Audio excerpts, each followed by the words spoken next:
R ain't no Disney Plus. Subscribe to the channel, let's run it up. Now that you here, boy, you one of us. It's a Pokemon race, how we run them up. This is the channel of Noodleten. We dropping bombs, yeah, we nuking them. Feel like a tank, how we shooting them. Sound like a movie, no cinema. This rated R ain't no Disney Plus. Subscribe to the channel, let's run it up. Now that you here, boy, you one of us. It's a Pokemon race, how we run them up.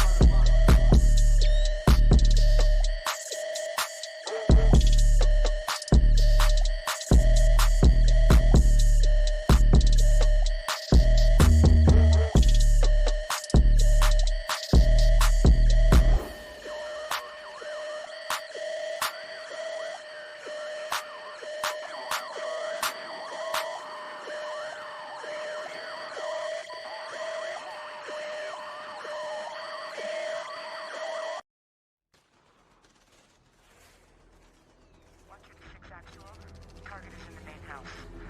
You have execute authority. Bravo 6. Going dark.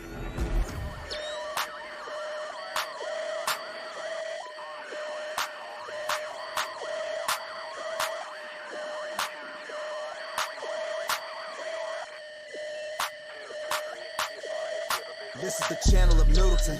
We dropping bombs, yeah, we nuking them. Feel like a tank, how we shooting them. Sound like a movie, no cinema. This rated R ain't no Disney Plus. Subscribe to the channel, let's run it up. Now that you here, boy, you one of us. It's a Pokemon race, how we run them up. Get a dot to your top like the letter I. That bitch be lowercase, all of my soldiers straight. If I tell them to shoot, then they gon' shoot, and they ain't even asking what soul to take. You see Noodle and crew, then you better move, cause your team, they're about to dissipate. Get round to your top, and to your bottom, your body resemble a number 8. Noodle, pass me the gun, I'ma shoot him too. Put rounds in his chest like a hula hoop. If Doodle gon' vote, then I'm voting too. We don't keep no imposters among us, dude. I'm loyal to my dog like he Marmaduke, and I'm taking a shot like Ciroc for you. Said I'm loyal to my dog like he Marmaduke, and I'm taking a shot like Ciroc for you. This is the channel of Noodleten. We dropping bombs, yeah, we nuking them. Feel like a tank, how we shooting them. Sound like a movie, no cinema. This rated R ain't no Disney Plus. Subscribe to the channel, let's run it up. Now that you here, boy, you one of us. It's a Pokemon race, how we run them up. This is the channel of Noodleten. We dropping bombs, yeah, we nuking them. Feel like a tank, how we shooting them. Sound like a movie, no cinema. This rated R ain't no Disney Plus. Subscribe to the channel, let's run it up. Now that you here, boy, you one of us. It's a Pokemon race, how we run them up.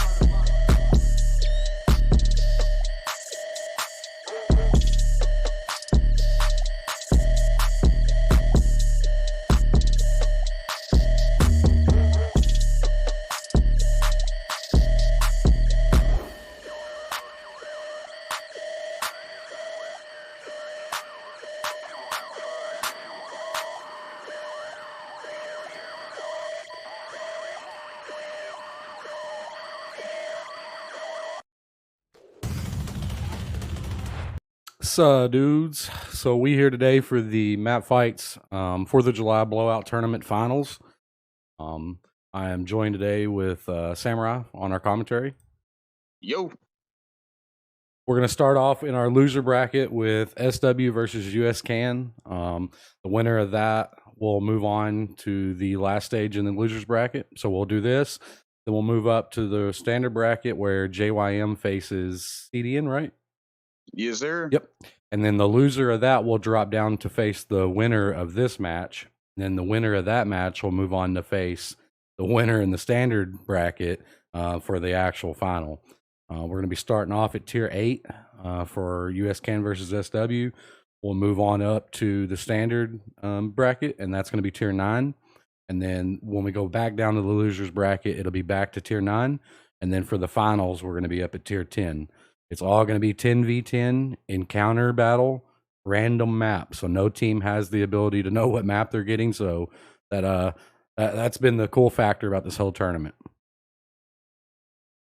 Yeah, I mean, we've seen it from last week. It played in one team's favor versus another, and I gotta do blind pick.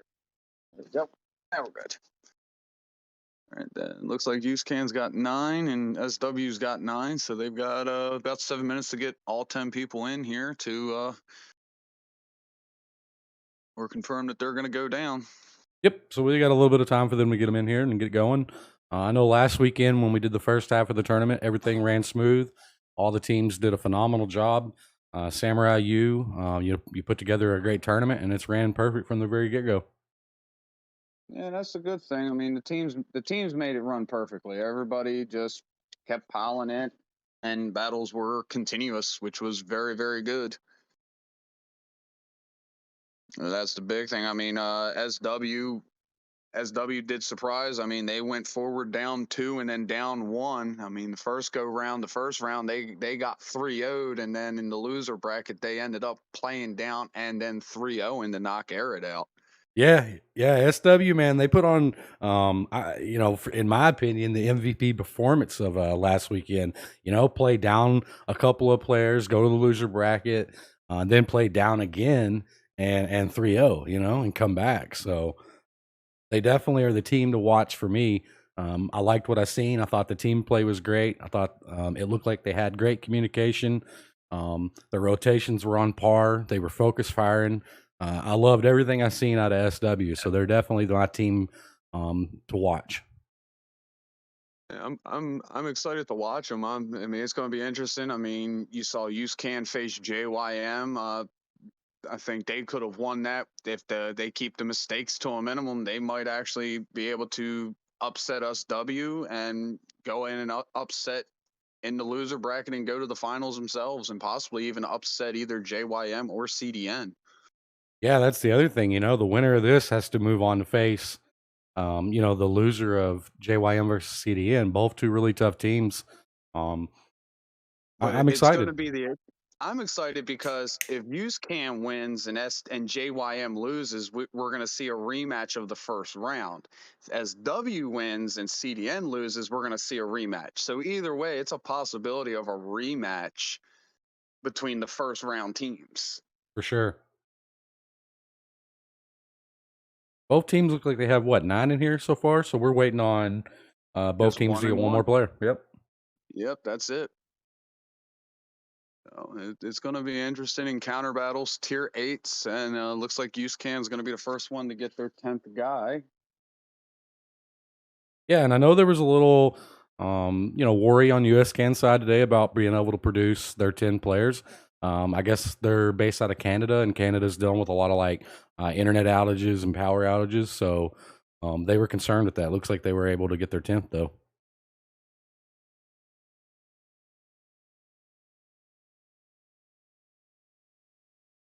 Yeah, so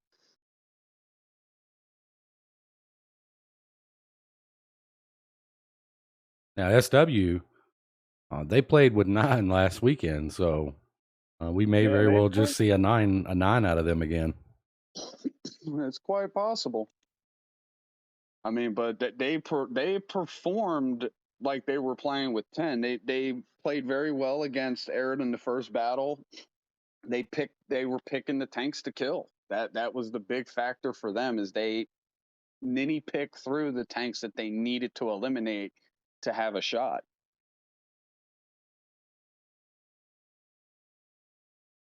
They got about 4 minutes to get their 9th, or confirm they're going to go down. So they are confirming they are going to go down 1.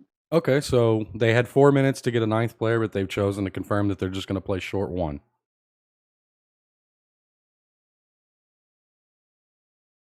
Interesting too, as we see in the lobby here. I know everything. This is kind of like World of Tanks console's new version of Fog of War. It just shows everybody's ready. They have their tank picks, so neither team sees the tanks until you get into the battle. But the ready will be gold or white or yellow, white, whatever color you want to call it. Obviously, gold is for premium tank. White is for a tech tree tank. Yes, it is.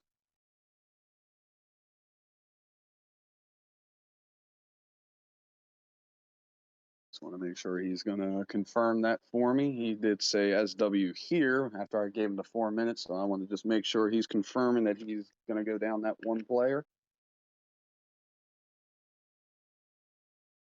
And we'll launch it up and see what map we're going to get. That was a good thing. No team really got a repeat map on, as far as in their same match. We did see Steps a couple times. We did see Yep. Malinovica, but no team got to see that match in their sets. Yeah, twice, and that was pretty cool because that's always a possibility when you're doing random. I think SW dropped. Okay, so they got back. I was gonna say I think one DC'd maybe. Again, chat, we are on a 10-minute delay for all of today's matches. So my communication with you in the chat live anyway is going to be a little difficult, but I really appreciate you coming out and I really hope you enjoy the show. I'm hoping they do too. I mean, from what I could tell last week, you had some guys that were enjoying it. Yep, comp streams are always really fun.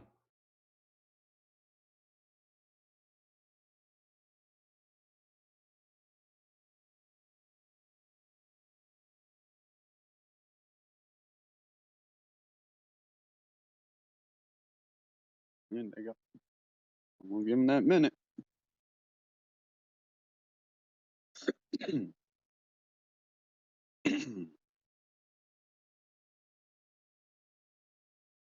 And they got him in just in the nick of time too. Oh, within the last minute, they were able to produce their 10th player. So this should be.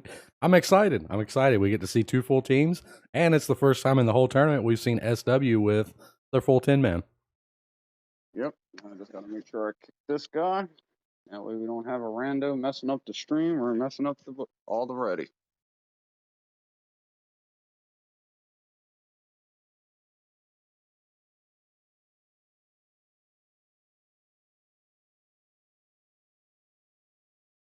We'll get this confirmed from both teams, and we're going to be going.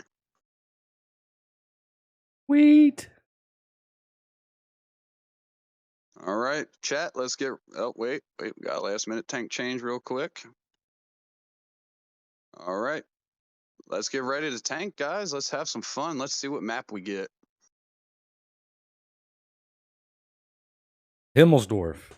This could get interesting. Ooh. Now, this is interesting because they changed where it's what spawn is the flag going to be. Okay, so here's the thing about Himmelsdorf Encounter, okay? For those that don't know, the encounter used to be on the 1-2 line on EF 1-2. They've since moved it into the courtyard, and so what essentially happens on this is the smart play is to ignore the cap, pick your whole team hill. You win the hill, you win the fight, generally. You can, with 10 people, send a few down and try to get, shots from the tracks up, flanks. There's tons of different things that you have the ability to do here. And it looks like we got a G-Sor out of UseCan. And we do have an Artie out of SW. And I'm not sure the Artie pick's going to be the right choice for this map, really. I really don't know if the Equalizer has the ability to hit the hill sitting that close. I know some of the tier 10s do, probably some of the tier 8s. I'm not sure. I'm not a big Artie guy.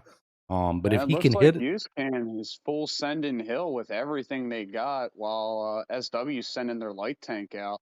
So if SW can keep UseCan up here long enough and that light can get on that base, they might be able to cap him out. No. Getting on the base is a horrible idea because he's going to be spotted from the hill. The best play he can make is go out tracks and try to just farm, which he's not doing. He's going to go to the cap, which is not a very smart play in my eyes. Now, the Vanguard might actually be able to sit here unspotted. Apparently he is, which is no, he's spotted. He needs to go out on tracks and just get farms. I mean, unless they're using him to try to distract UseCan to have a couple of their guns turned, but really UseCan's not. They're only having one or two tanks focus that fire. Yeah, they've got Elite Colorado. He's focusing over there. You got the Barras going over there. That is not a good choice out of the Barras going there. No, SW's at a huge disadvantage on the hill right now. USCan's going to take advantage of this. I mean, they're starting to get aggressive and push around. That Barras and light tank should have went out on the one line and just farmed up. Some good punish going from both teams here. I mean, USCan's up a couple thousand hit points. We're probably about to see the Chrysler K go down here from overkill. And there goes the Dragon from SW. He is out of here. Yeah, I think that might be just a matter of Interesting. probably practice maybe on this map. thinking maybe they'll get it. And that's the big thing with teams practicing is you practice a map and you don't see it at all. And here comes the swarm. They've got rid of this Chrysler case, so they're going to come around the top. Yeah. Yeah, that already was not effective. So that we've seen that a lot out of most of the teams in this tournament is that when they bring the arty, it's doesn't work the way they're hoping it to work. Yep. Already can put you at a disadvantage, especially when you get a map like Himmelsdorf. A couple of bad decisions, in my opinion, coming from SW here. Number one, they sent their light tank down to run circles around in the cap. I'm not 100% sure if he was even able to get any shots in. And then two, they ran their Varas down there with him. So it put them down 3 tanks on hill, because they had the arty, which I haven't seen him be able to hit the hill at all. No, I think if they would have put the Brask right at D2, D3, and then the Vanguard down over at like F, they could have put side shots in, and they probably would have been more effective. For sure, for sure. It's essentially just 2 tanks out of the fight, really. Yeah. GG's to US Can. They're going to go up 1 on that one. And I think it might be some miscommunication going on there. Might be. That's the best option I can think of. There was some miscommunication coming out of SW side about go right for the base. Yeah, a lot of teams haven't really played that yet. I mean, I personally like it. In comp anyway, it's really brawly. Everybody goes to the hill, you brawl, and then you always have to worry about a couple of tanks down on the bottom or something. So, coming out of SW side, we got the War Eagle and the Barras with 1,600 damage and a kill. Top of his team, we got Tat in the Tech Tree, AMX AC 48 with 1,500. We got Bragg in the Patriot with 1,100. Dog of War in the E2 with 700. Dragon Dragon in the Draugen with 500. Target in the Equalizer, he was able to get some damage in with 471. Charlie in the Defender with 395 and a kill. Overkill in that Chrysler K that wasn't even really side scraping. He was really exposing in front of his tank to try to get shots. But he was able to get a pin in with 313.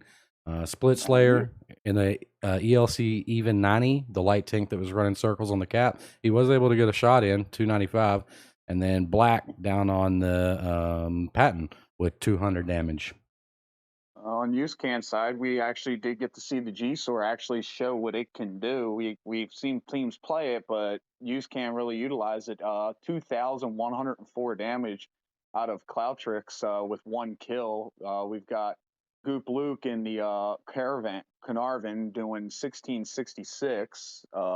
Super Buno in the Brass doing 1464 with some spotting damage actually in there. You got the baddie out of Demon doing 1421. Elite Colorado, 2 kills, 1286. Giovanni in the Dragon doing 1238 with 3 kills. Jeff Ahern in the Hydra, 1157 doing 2 kills. I mean, that's the big point. USCAN, that was their issue, I think, last week, is their focus fire really wasn't on point and they weren't getting pens. And looking at it now, this time around, they were getting the pens. They were definitely getting the pens where they needed them. Looks like SW had the issue this time with making their shots count. A lot of shots out, not a lot of pens out of them. So that's going to hurt you on Himmelsdorf. Yeah, the pin rate on SW side was a little low. Most everybody went 50-50 here. But overall, GG's. Yep, and we're going to wait for a confirm ready, and we've got a ready out of them. They're ready to roll again. So let's see what map we get this time around. Let's get it. Let's maybe just first battle. Oh, yeah, Desful. This is going to be unique. Large map. We do have an arty out of SW this time. So I guess lucky pick for them. It is a lucky pick. Going with artillery. Interesting pick, though. They got a Oho on the board. I think it's the first time in the tournament we've seen the Oho. And I'm really curious as to why they're running the Equalizer over, maybe like the M40. I mean, the equalizer's got a quick reload, but if he's running the multi-shot, it's not effective. If he's running the single, it can put some hurt out. I think its reload is pretty much about 14 seconds. Looks like, yep, they're gonna run the G-Sor. They got a T-44 this time around. So They unless got, I'm missing it, which I don't think I am, SW decided to run an Arty, but they don't have a light tank. yeah, I'm not. I don't think you're missing it. Yeah, they got Now, mediums, heavies. it's not necessarily, I don't guess, a deal breaker, but it could be, especially on a map like this. And it looks like Super Brando's just going balls to the walls right now. He's just going to go right in there. And Well, if that is, honestly, you know, it wouldn't be a bad trade for USCAN to, you know, essentially YOLO their light tank to try to get that Arty out of the game. I mean, a big map like this, Arty could put in a lot of damage, and he very well may get him lit here. I think he's just a little bit outside the spotting range. he's No, turned his he gun. might have Nope, got he's him. He got got him. him lit. He's got him. Okay, so Yep. they've taken Arty out. That's a good score for USCAN this early in the match. And I think one of their guys took fall damage because somebody's, I think if I'm reading that right, somebody's at 1 health. Oh, never mind. It's finally No, updated. it's a glitch, yeah. So we've got some trades coming here. Interesting placement out of SW to take this one line with this many tanks.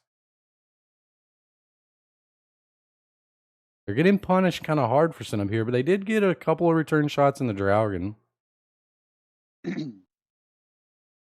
think the Barask being where he's at might not be the best maneuver because he could be down spotting because you've got all these heavies down here going towards the base, and he could be getting easy farm light ups for him real quick, especially with how fast the Barask is. They're pretty much hampering the Barask by keeping him here because the Barask doesn't have the armor to really play this spot where they've got him. Smart plays out of USCAN. You can see here, chat. They're blind firing where they thought the brass may have been spotted up last. You know, blind firing in comp. I know a lot of teams do it, but a lot of teams also won't do it, and it's very smart.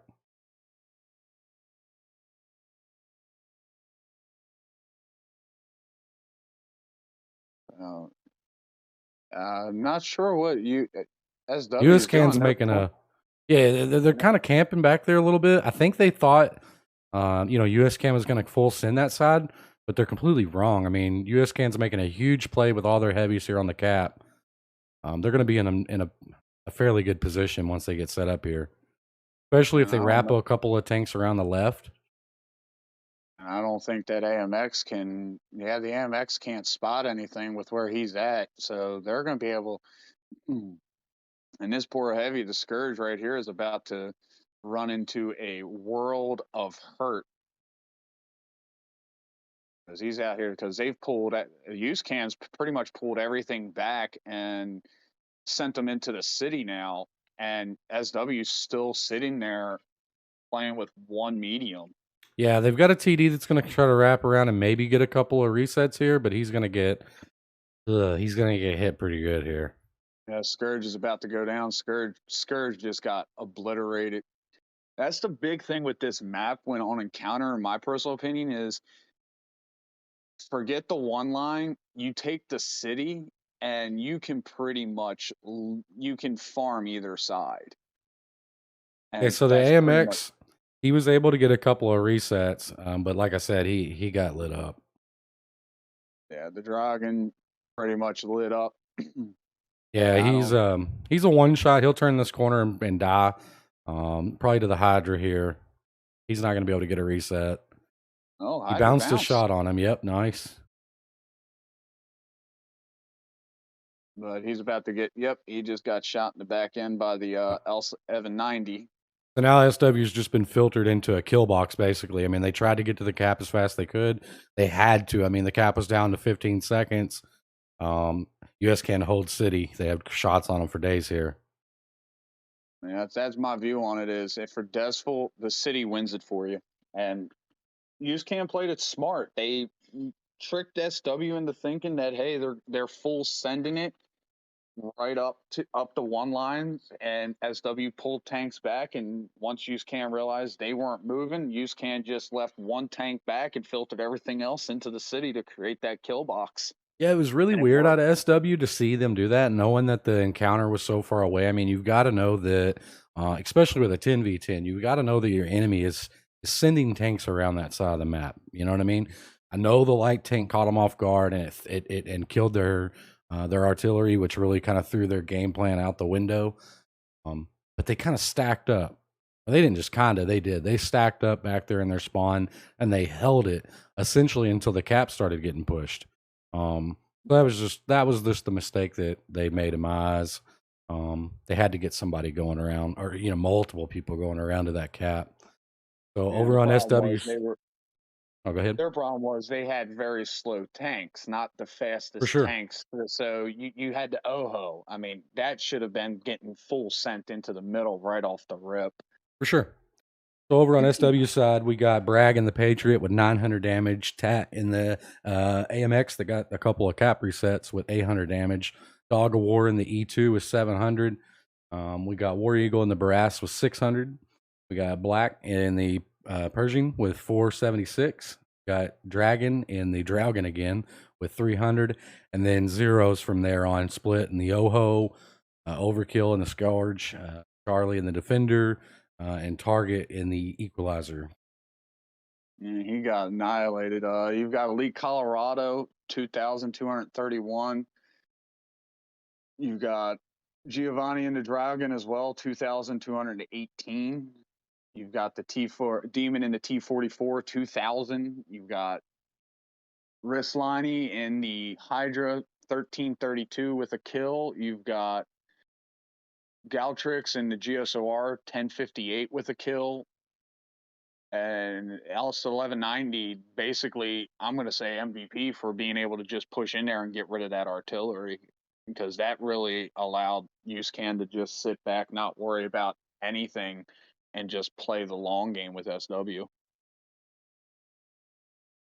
Yeah, for sure. Something to point out here is Elite in his Dragon was 8 for 8 in his shots. GG's. Absolutely, that's helping. They're getting Lady Luck on their side today, because last week we saw it and they could not. They were having trouble penning. I think one of their guys was 47 shots single handed. Yeah. Yeah, last week they had some people really, really slanging some silver. So yeah, that was interesting. So these guys are readied up. Chat, we're moving on. Third round. USCAN only needs one more victory to take it home. So we'll see what we get happening here. Yeah, let's see what we get. We're getting some definitely different maps this time. Let's see what we get, ladies and gentlemen. Let's have some fun.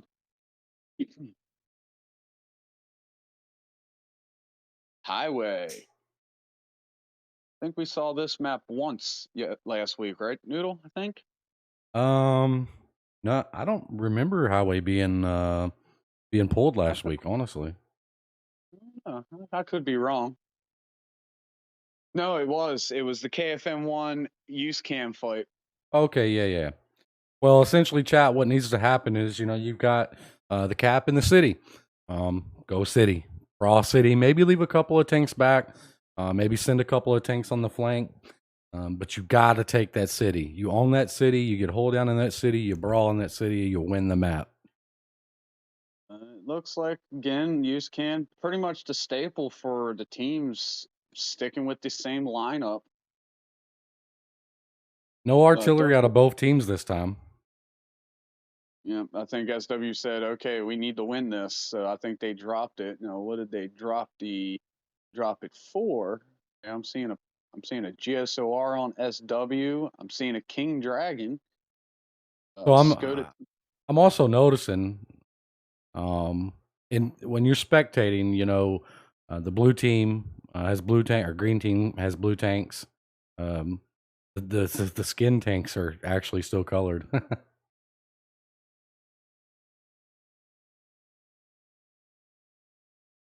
Oh yeah, they are. Yeah, King Dragon It's been that way for a little while. I've just never paid attention to see if what console had changed that or not. It looks like, yep, it looks like SW is going to leave a couple tanks back, and they're going to full send their heavies in. Yeah, not a horrible play by SW so far. US Can's also playing it very smart. They're going to probably have a little bit of an overmatch on this back end. US Can will, if they move as a unit. This Hawk 30 here coming out of SW, if he plays as smart, he's going to be he could really do some good farming. US Can's sending all their heavies in. We'll see what happens. We're gonna have a brawl here. Yeah, we're up. There's the Scourge first. Nice bounce. That's the thing with this versus NBA is as long as you got a guy in the cap, it stays contested. We did lose a guy on the back end for SW back there, and US Can's gonna come in hard here. SW's kind of in a bad position now. I mean, you got the King Dragon looking for tanks that aren't even shootable for him really. So you got the G-Sor on the back end to deal with 3 mediums on his own. This is not going to go well. Not for the G-Sor, because once he's unloaded, that's it. That's a 30 to 35 second reload for that tank. Mm-hmm.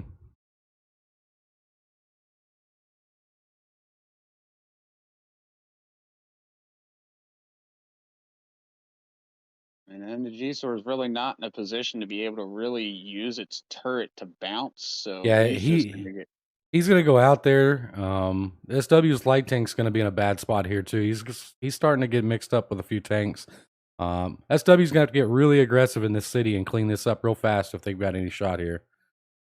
I mean, they did get rid of the Carnivon. Great. They got the Hydra down to about half health.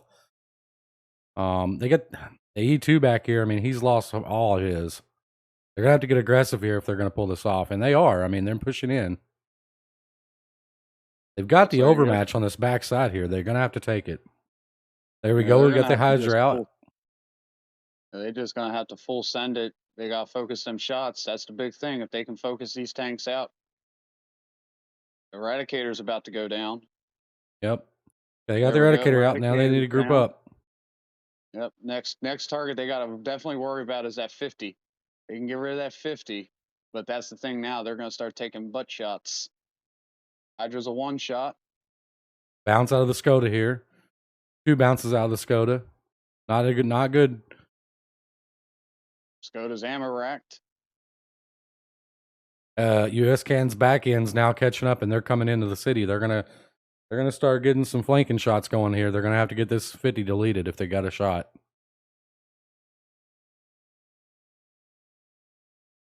Interesting play. They're gonna get him out. I don't know if it's gonna be good enough. They're kind of bled a little bit. US Can's coming in healthy with a full health light, full health G-Sor, and a full health Draugen, and a half health Draugen. I mean, they've definitely got the advantage here. They're up about, they're essentially up 2,000 hit points even. Yeah, I don't know if they're going to be able to pull it off. They bled a lot in that city, and Vanguard's going to get him deleted. He's gone.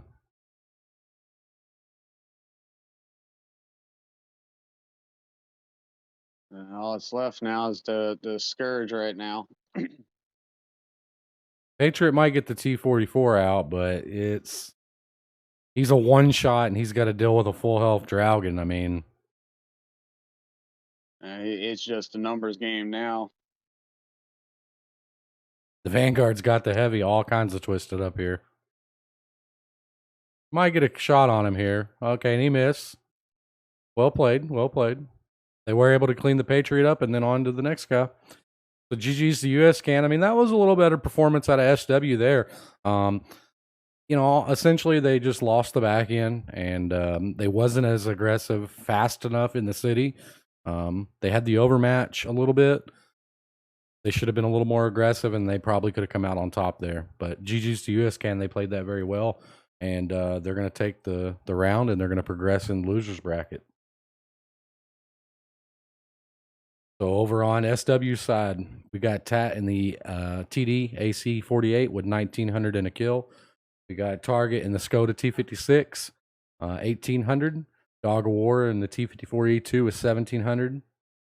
Bragg in the Patriot, 3 kills, 1400. He did really good in there. Overkill in the Scourge, 1291 with 1 kill.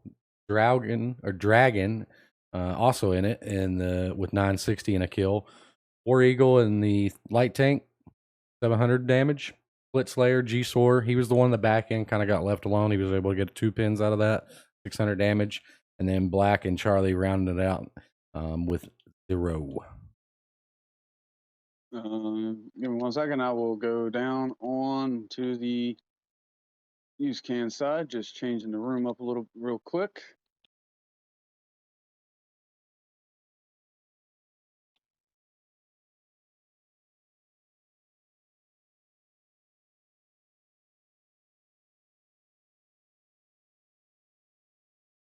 And we will have JYM, the Junkyard Mafia, versus CDN, the Crazy Canucks. And then over on use can side, you got Demon Lord in the T44 2415, 402 spotting. Super Bueno in that L790, 3 kills, 2000 damage on top of 1214 spotting. You got the G-Sor again coming in very strongly at 1964, 2 kills. Jeff Ahern in the Hydra of 1500, 1 kill. The Blitzwing 1404 in the 50 TPR PR. Elite Colorado, 4 kills, 1361. He's definitely made sure them tanks that were one shots were definitely dropping. Gino and the other Dragon doing 1244. Ruslanian doing 888 in the Hydra. Gup Luca doing in the Carnarvon doing 542, and then Harley up in the Eradicator doing 289. GG's to both teams. We're going to move on to the standard bracket where it's JYM versus CDN, and this will be at tier 9. Chat, bear with me for a minute while I change over logos and names. Great performance out of USCAN. They definitely went back and corrected some of their mistakes from last weekend, that's for sure.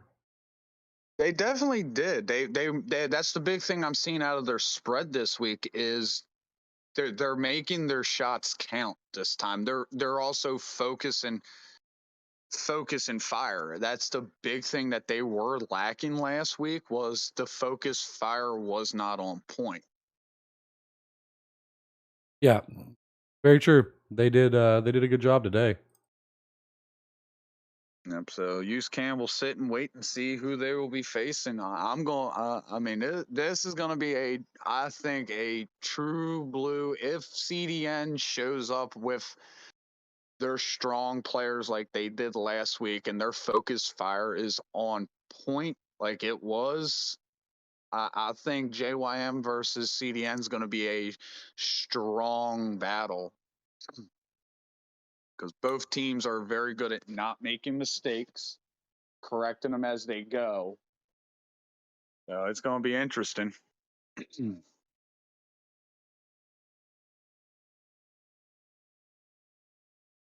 Yep.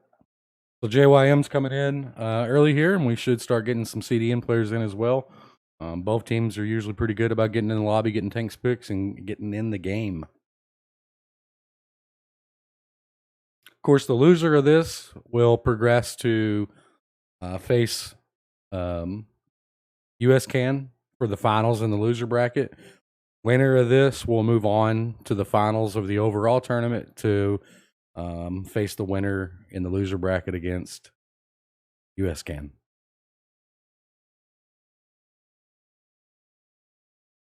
All right. Hold on.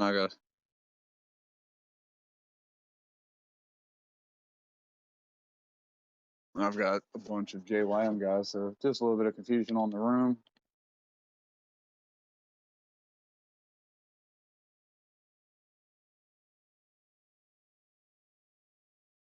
Here we go.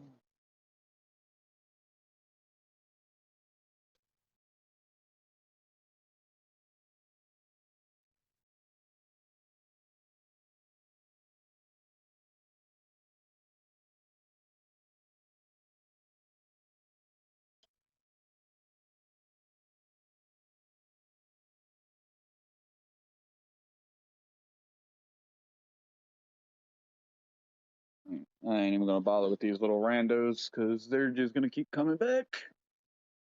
Yeah. Yeah, you gotta love it. I'm thinking tier nines. It's gonna be tier nines encounter and Yeah. not knowing the map. This is when it starts getting I don't know, interesting. Tier 9s, you start moving in a little bigger guns, a little more armor. Should be fun.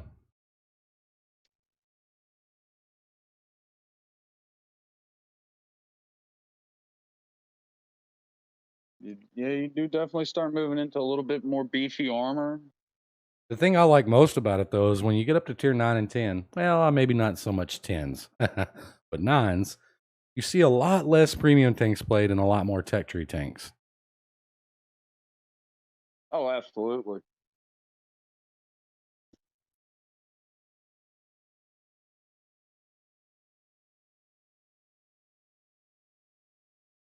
I mean, it's going to be. I'm excited for this. I'm also excited to see who USCAN's going to fight, and I'm also excited to see who's going to be fighting for the championship. Yep. Of course, the winner of this match chat will move on to the championship, which will be at tier 10.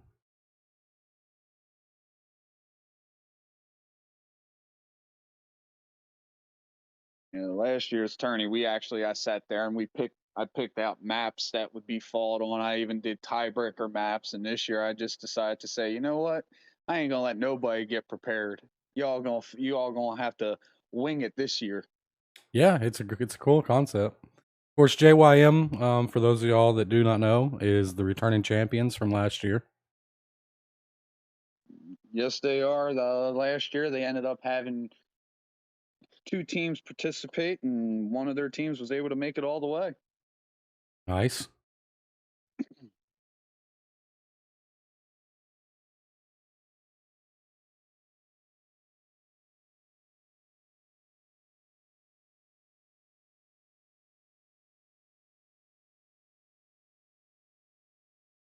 Looks like we're all readied up here. Samurai is in another chat with all the leaders and stuff. He'll make sure everybody's ready to go before we launch the battle. Absolutely. And we're got it confirmed ready, so let's get ready to see what we got. And that's what I like about the higher tiers, a lot less premium tanks being run. I mean, essentially at tier 9, you've got what? The KPZ 50T. It's a great tank, and I'm sure it's played here. And here's the Fisherman's Bay. We did get to see this 2 times last week, so this will be our 3rd time seeing it. But neither team got to see this map. It's going to be interesting to see how they play it. Oh boy. Oh, there we go. I messed up and turned my HUD off, and I couldn't remember how to turn it back on. Oh. Over on JYM side, we got 2 Foches, a Conqueror, an E75, a Yeah, KPZ. JYM's Two. definitely loaded here. Oh yeah, they are definitely loaded. 2 KPZs, 2 E5s, a T54, 3 KPZs. Yeah, KPZ's a good tank. I mean, it's a good tank. We do have an Artie out of CDN here. We'll see what they can do with that on this map. It's possible. They got a AMX 1390 and with beast mode in it. Kill shots in the hard case. That's a definite good pick. Lifelikes in the Conqueror. Railers in that. And yep, I'm not surprised to see Bubble Go Boom inside the artillery. He can be deadly in that artillery. So it's going to be interesting to see what they do with him. Both teams using a fairly similar strat here. Oh wait, yes, JYM did play this map, but they played it from the other side. So Mm-hmm. they're gonna try to go into the city now. A pretty good pin coming out of the STI. Oh no, wait, it's the Foch back there. The Foches are shooting the hard case. Got the hard case down to basically a 2-shot. Yeah, they bled him pretty hard.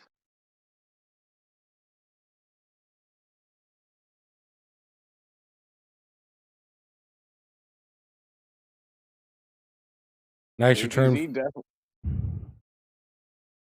Yeah, Greg Graham took a definite heavy shot there. He's down to 1034.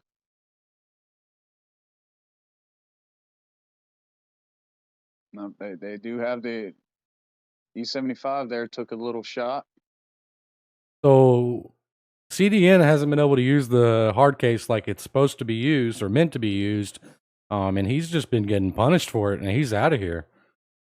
Yeah, he didn't get a chance to get used properly. I think what they were trying to do is get him into a nice haul down position, and it just never formed for him. Good return shots out of both teams. I mean, JYM is up a couple thousand on the hit points at the moment, and a tank. Looks like CDN's going to start working on their flank here. They might have good shots on these mediums. They were able to get one, so they're tied on tanks now. Graham just went down. Graham took a massive set of shots, and down he goes. So it's pretty much evened up. JYM still does hold about a 600 point lead in health as that's concerned. But the big thing is these CDN's mediums, the Type 61 and KPZ, have moved down into a nice spot where they can start getting shots. They're going to have to do this really, really fast. JYM's flanking on that city right there, and they're going to have shots on those two heavies and TD. CDN's going to have to work fast on this back end. They're missing a few shots, and they're not focusing really.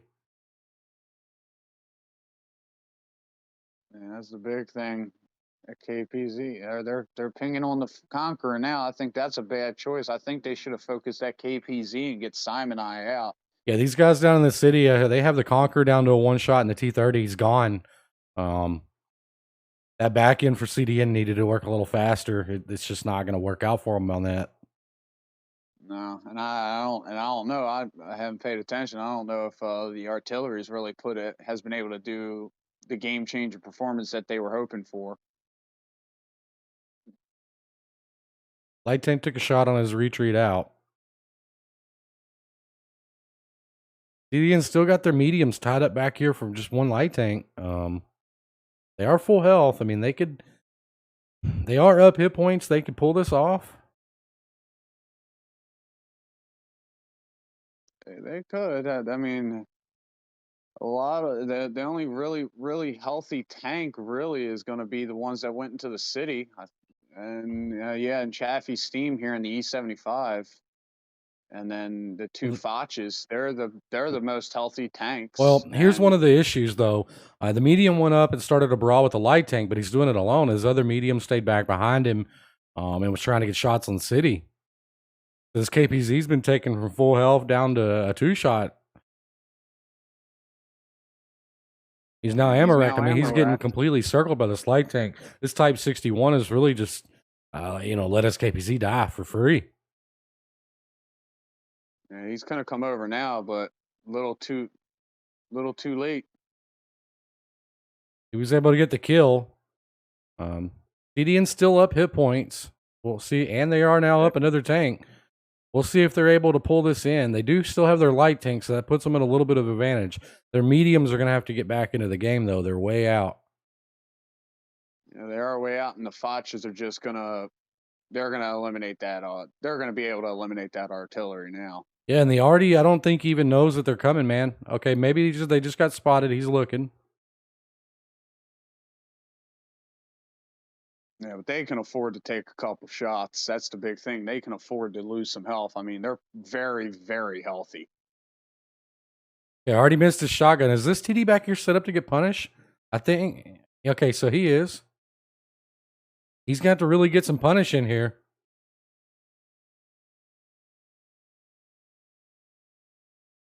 He's going to maybe go out here. Yeah, it's two Foches. Well, they're on reloads now, so he could be able to get them out.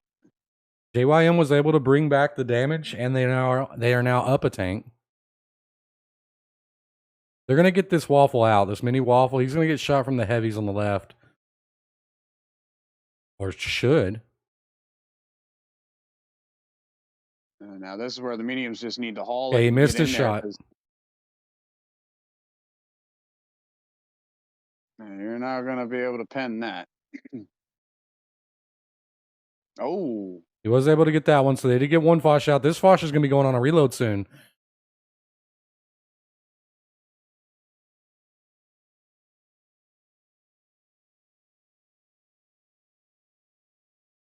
Yeah, there comes some they're gonna punish be from the able- heavies in the mid now.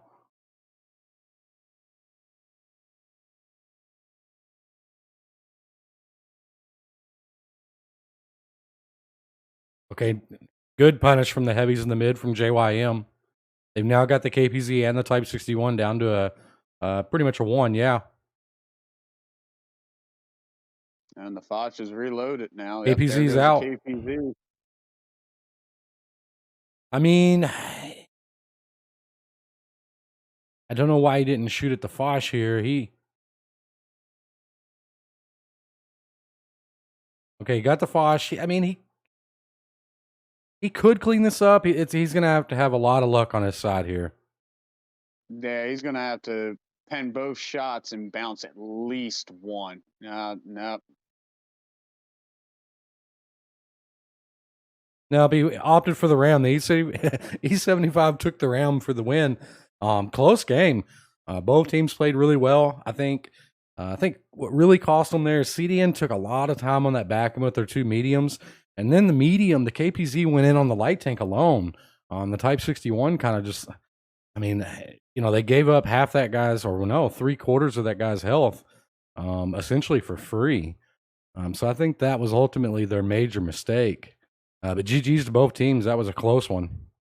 Over on the CDN side, we got Money in the Type 61, 5 kills, 2,700 damage. I mean, he did really good.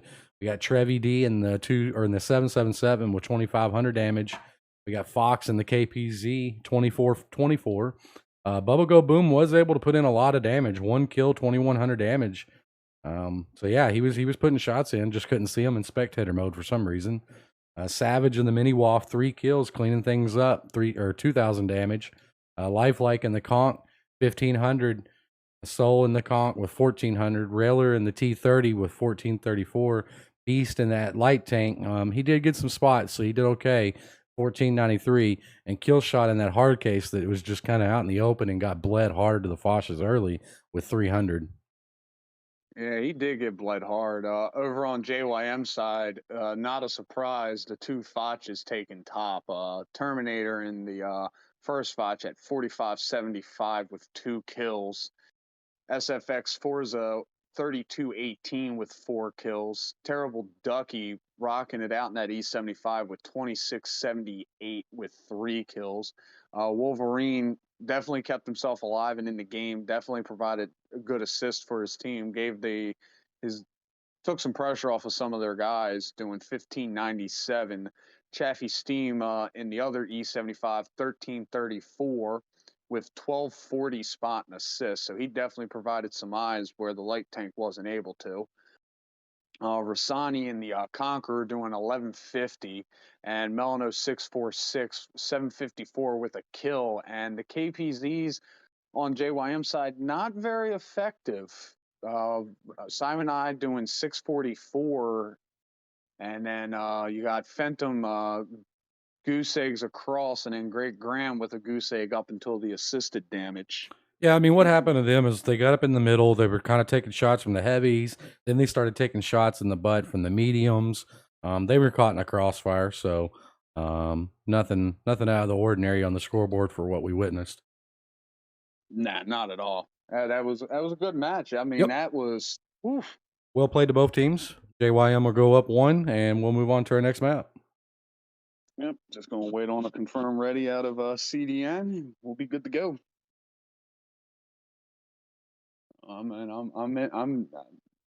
Both teams definitely did not disappoint in that match at all. That at the entire way, it could have gone either way. I think if Bubble Go Boom may have held his shot just a hair tick longer, he might have put a massive shot into one of those Foches. All right, CDN and JYM are ready, so we're going to rock out and see what we get next.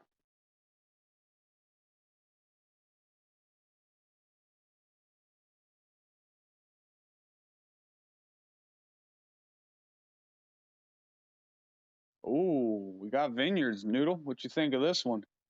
Yeah, I mean, it could be fun. It could also be boring. It just depends on what the teams do. JYM is going to be out with an Artie this time, where CDN is not. It doesn't appear. I can't really tell. But no. Essentially, both teams have a really good advantage on the JK line, and I am getting marks out of JYM on the J line. So we'll see if they all put tanks over there, and then maybe elect to have a couple of their light tanks run around out in the field. Bubble Go Boom is in Artie as well. So both teams are rocking.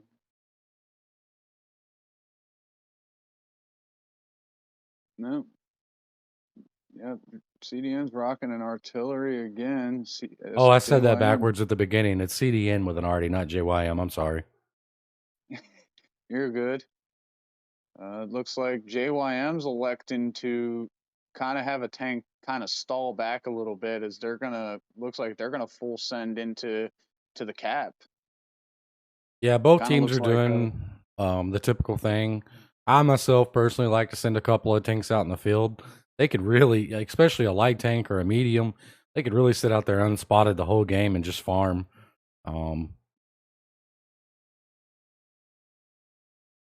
CDN's already getting some early shots out. 1390 took a little bit of damage. Nice return on the lightweight. I think the big thing factor it is here is JYM's kind of put themselves in an artillery kill box. Not necessarily. They've completely given up the entire map. JYM's going to pull tanks out. Now they're going to go really wide. They didn't have to go that wide. They're going to waste a lot of time.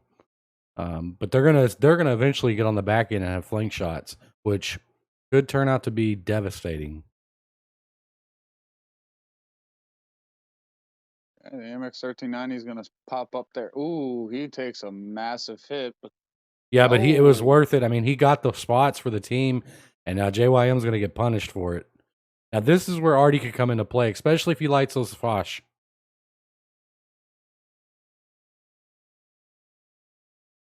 This is why I say this could get boring. This is the same kind of thing you see in pub lobbies. Both teams like to stack, have a spotter on each end, and you just kind of go back and forth. They were able to get that KPZ out. He peaked up a little too hardcore there. And that STI is definitely in a position to get bled. You got to remember, though, JYM's got a tank coming on the flank. Or two tanks, essentially, with the medium stalled way back, though, for some odd reason.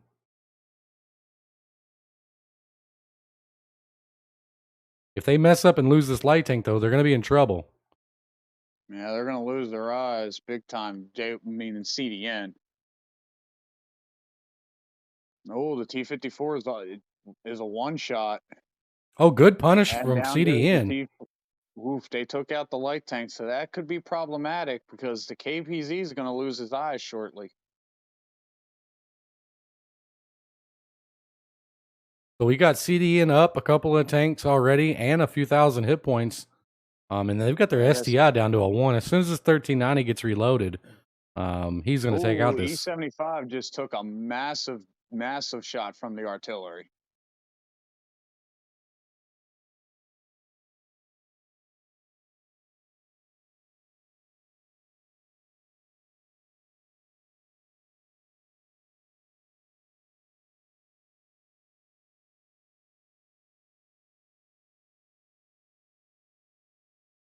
It looks like they're pulling the Foches out too now. Okay, so where CDN could have possibly made a huge mistake is they've pulled some tanks out to chase this KPZ. their KPZ is going to take some return shots for it. So they've got to make this count and get this guy out of here. Yeah, they're slowly sending the Foches on the back end. Again, this is another prime example of CDN making a mistake of putting their medium out alone. They were able to get him deleted, but the KPZ took a lot of punish, and he's not in the clear. He's out. He's out. So they essentially gave a tank forward tank. We'll see. They are up a lot of hit points at this moment, and they are putting a lot of bleed on the comp. Oof. That Conqueror definitely took some punishment. Now, the big thing is those Foches are on the outside. Yeah, I don't understand why JYM sent the Foch so far out in the field. Because that's going to prove to be some problematic. I mean, yeah, they don't have any eyes at all. KPC's going in and he's taking some bleeds for it. Good punish out of CDN. He's going to go in. He might get a couple shots off here, but he's going to go down. He's out of here. Didn't even get a shot out. CDN cleaning this field up fast. Foch are now coming back to the city. Yeah, they're going to get bled. They're just going to get bled now. He's going to get probably a whole clip here off on this T30. Looks like he might be able to get him. He tracked him. Oh, he missed his shot. He missed his kill shot. And now he's on a full reload, going to get punished for it. Second Foch goes in the city and gets deleted. Wow. Nice plays out of CDN here. They took advantage of some of the bad plays out of JYM. I mean, JYM made a few mistakes there early. And CDN capitalized on it and came in and crushed it. GG's. We are tied and we got a match on our hands here. Yeah, we do. I mean, that's the big thing is I think that light tank and medium went just a hair tick too wide, and then the light tank came in way too close because essentially JYM had their CDN's light tank pretty much pinned down. He couldn't really get out without getting punished or dying. So I think the light tank just came in way too close. Yeah, no, that was really crazy. CDN really played very well there. Artie turned out to be a huge factor here. Over on CDN's side, we got Bubba Go Boom in the M5355, which in my opinion is definitely the pick for an Artie here. 2,900 damage. He smoked them. We got Savage in the Mini Waffle, 2,400 damage, 1 kill. We got Soul in the Conqueror, 2 kills, 2,300 damage.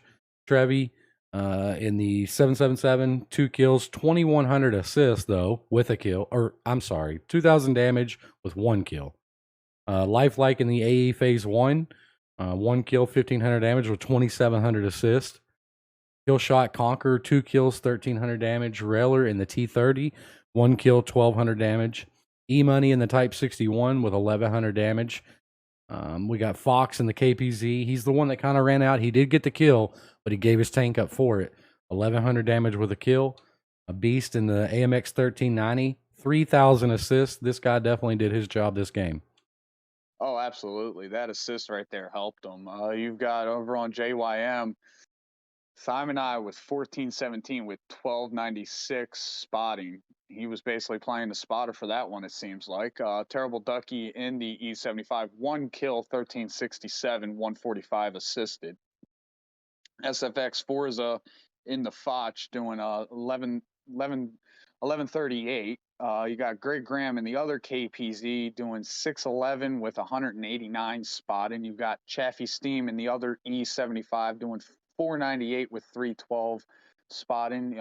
Terminator in the other Foch 396 putting out a 1138 spot and assist. I kind of find that kind of funny. The spot and assist out of Terminator matches the same damage for the other Foch, so Terminator was basically spotting for the other Foch. Yeah. Rasani in the Conqueror doing 378 with 345 spot and assist. Phantom in the final KPZ 294 with 467 assisted. Wolverine held kind of in check this go around with only 495 spotting, and the STI with the big fat goose egg this time around, he put himself into a position where he just nullified his tank, basically, I'd say. Yeah, I mean, well played, JYM. They did well. They just had a couple of mistakes at the beginning of the match that kind of cost them.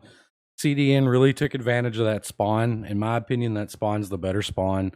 You can just set tanks on that hill and snipe across for days and essentially stay unspotted. The key thing though was CDN was able to get their light tank over to their hill, and nobody could come around to punish that light. You can do the same in pub lobbies. You get a tank over there, nobody's coming around to punish you, because if they do, they get highly punished and most likely deleted from the people behind you. So that was a game changer for CDN getting their light tank over there.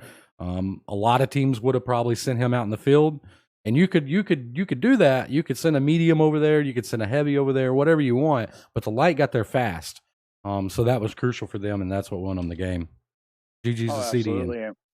And we got confirmed ready, so we're gonna get battle number 3 going. Let's we get it. definitely got a match on our hands. So we're gonna see what they get, and we're gonna see what they're gonna play. I mean, are they gonna? Ooh, proc. Proc, this is going to be fun. Encounters weird on proc. You could really play this like a multi-base assault and ignore the encounter, because the encounter's in basically the same spot that one of the multi-bases are. So we'll see what happens. We do have an Artie out of CDN again. So they're definitely loving that today, and it's been effective for them, essentially. Yeah, it has been. I mean, we did get to see SW versus Arid on this, and hopefully both teams did see that match and hopefully learn what not to do on this map. Yeah. I had nightmares about seeing a Dreadnought up there.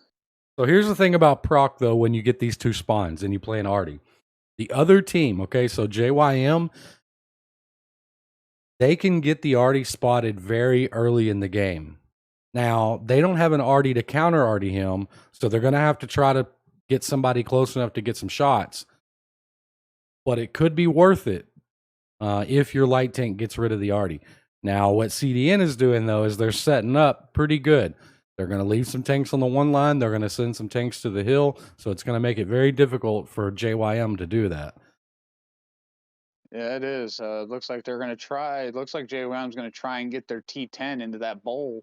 That KPZ took 2 shots, and Artie might have splashed him a little bit there. I didn't catch that, but I think he got close. This T10 is going to come up. He's exposing here a little bit. He might get punished for this one. A bounce coming out of it, though. The misses. Artie's going to be about reloaded. He's going to probably wear this T10 out. Oh, absolutely.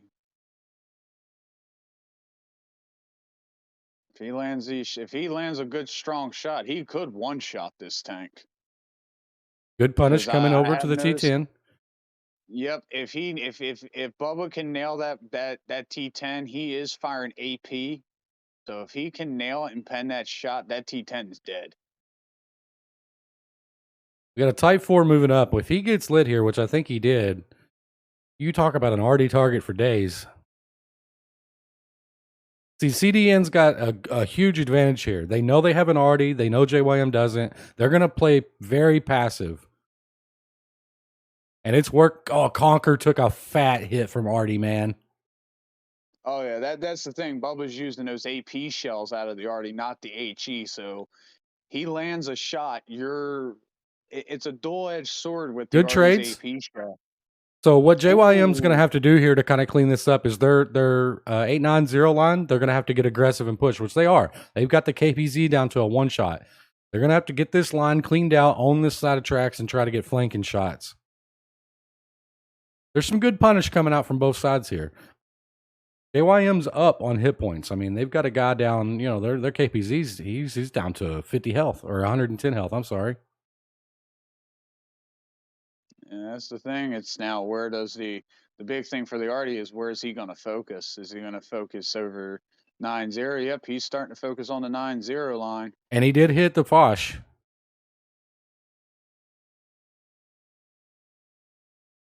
Okay, so they were able to get the 777 out of here. So now JYM's up a tank. Good trades coming from the hill, though. 61 might be in a little bit of trouble. Looks like the Foch is moving up to. Yeah, the 61's going to go out here probably. It just depends on whether the Foch pins everything, really. So far, and he's getting hit for it, so they're trading back.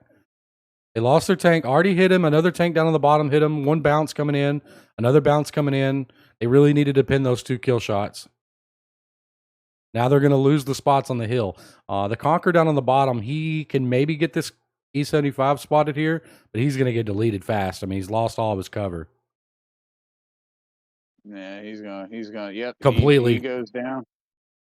All right, so now this is just going to come down to maybe Artie can clean this up for him. That's about all they've got working for him at this point. Conqueror takes a massive hit in the middle. They do have the conk He's a down to a one-shot. 1 over here. They're just going to have to get this guy deleted, and the same with the AE Phase 1 and try to retake this side of the map. Okay, they got him There's out. the count. AE Phase 1's going to back down off this hill to stay out of shots and just live as long as he can. The Foch is engaged with the And he's out of here. So they've won that side of the map. They're going to have to squeeze this hard if they're going to bring this back. Okay, so they did get the T-30 out, so they're now down a few tanks here. JYM's up almost double the hit points. And JYM is applying the cap pressure, so they're going to have to do something. And the T-54 on JYM is still alive. Yeah, see, now the Foches have moved back to the back end of the tracks, and they now own the map. They've got cross shots for days here. Yeah, that's going to be the big thing. So that AE Phase 1 pops just high enough. They're going to punish him. Oh, they're punishing him good. Yeah, they are. They are definitely putting shots in. He's now basically a 2-shot.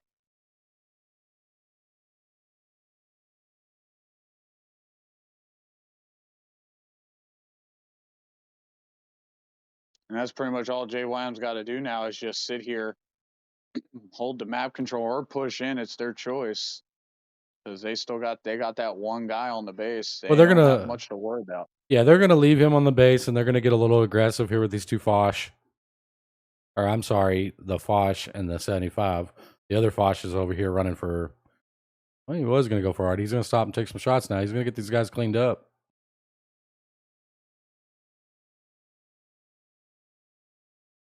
Well played by JYM. Essentially, what happened here is they took map control. They won their 890 line in a pretty good fashion, or in a pretty good timely manner.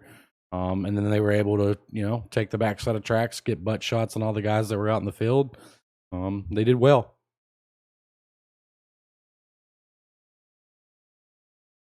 Now we get to watch an Artie die. Boom! Yes. GG's to JYM on that one.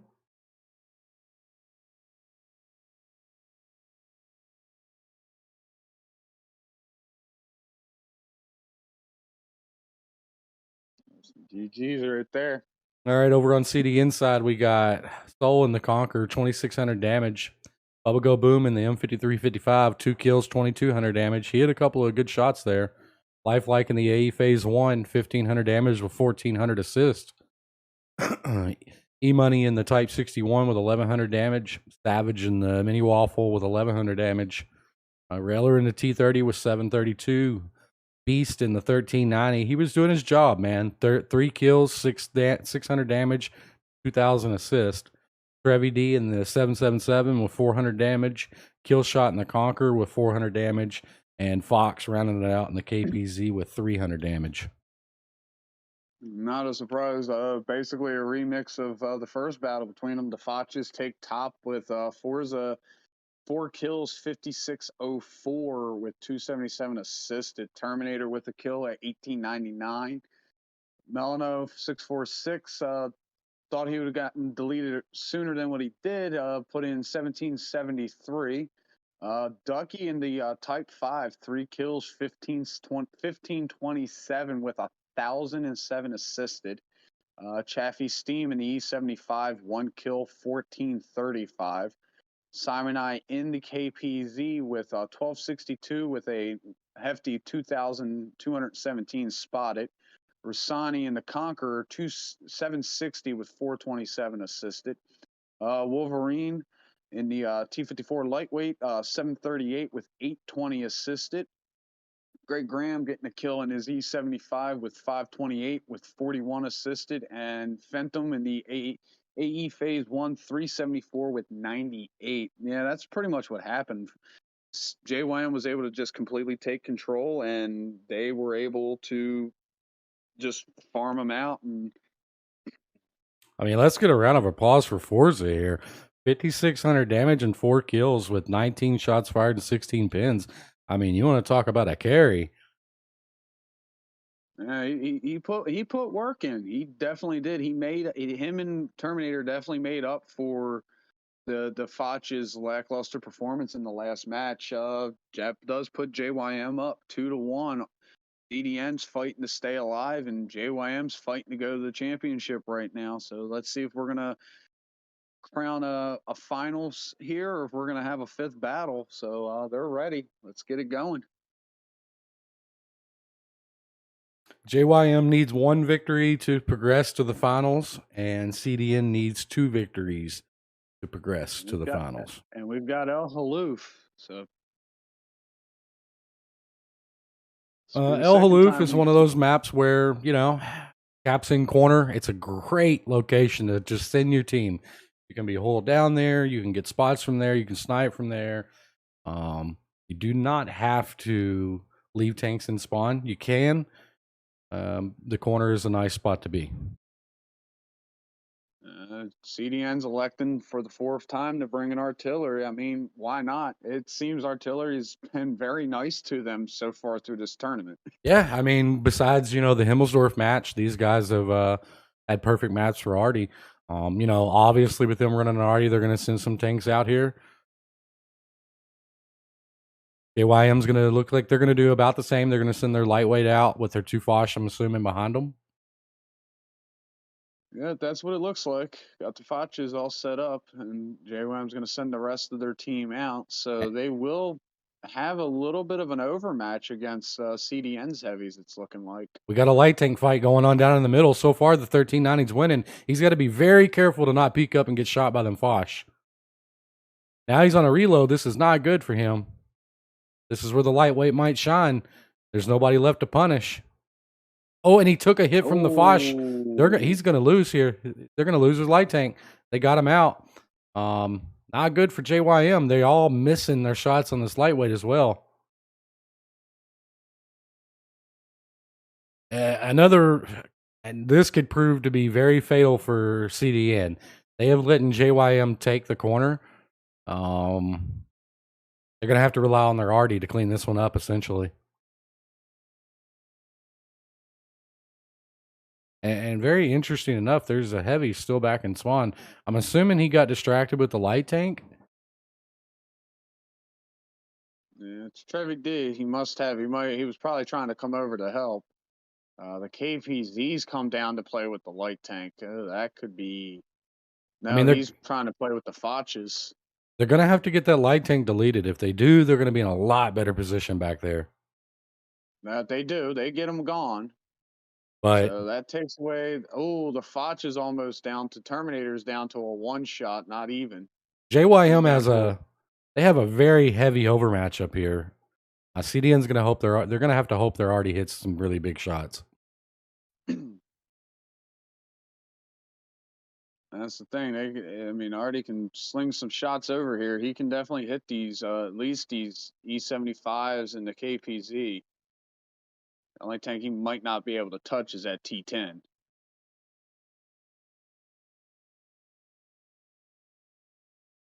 I haven't seen a shot come from Artie over here yet. I'm wondering if he's waiting for their medium to spot that. Oh, there it is. And boy, did he deliver. Lit the Type 5 on fire, and I mean, jeez. Oof, that is a chunk. So they've got the T10 down to a 1. Oh, they got to make that count. The really bad thing, though, is CDN, man, they pressed up really far there, and they've just let the M46 farm the Conqueror. They're not playing like they have an Artie. They're going to have to play this really slow. JYM knows this. They're going to take advantage of it and push it. And essentially, what's probably going to happen is the cap's going to get capped. I mean, the 50T tried to come in on reverse, and they did get him out. Maybe he can get up here and get some resets on that. Artie's going to have to come in big here and try to delete a couple of these guys. They're going to lose their Conqueror pretty quick here.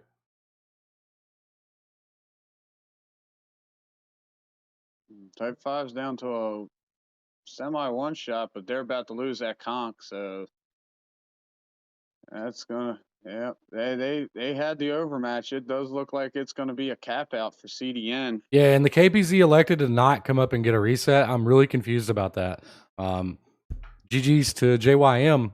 They're going to be progressing on to the finals, and CDN is going to drop down to face US Can in the finals of the losers bracket. So let's see here on CDN side. No surprise, we've got Artie in first place for their team. Bubba Go Boom and the M5355, 2,800 damage. He smacked that Type 5. He did. He lit him on fire. I mean, he made that guy upset. E-Money in the Type 61, 2 kills, 1,700 damage. Soul in the Conqueror, 1,500 damage. Lifelike in the 752 with 1,400. Savage in the Mini Wolf with 1,100. Kill Shot in the Conqueror with 700 in a kill. Beast in the 1390 with 765. Fox in the 50T with 625 and a kill. Railer in the T30 with nothing. Trevi D in the 777 with nothing. We're gonna get this room situated up for Use Can to come in. So well played by both teams there. CDN did win their back end. They made those Fosh completely irrelevant, but they did it kind of slowly. And then when they moved up, the KPZ, for whatever reason, I didn't notice why, didn't elect to come up and try to get a reset, although it would not have won on the game in that situation, I don't think. But nonetheless, he didn't take the reset shot. We're gonna have CDN versus Use Can. So it's quite possible if Use can pull the comeback up, it's going to be JYM and Use Can for the championship. Yep, JYM's definitely progressing on to the championship. CDN's going to drop down, and they're going to immediately play US Can, and the winner of that will go back to reface JYM for the championship of this tournament. And this plays, I feel, in Use Can's favor because they've already got the battle. They were able to 3-0, so they're running high on, I want to say, that adrenaline and high morale. Whereas CDN, yeah, they had some great matches, but they're coming in on a loss. Yeah, for sure. That's going to be the big thing. Are CDN's guys going to let the fact that they're in the losers bracket get to them, or are they just going to come out even stronger?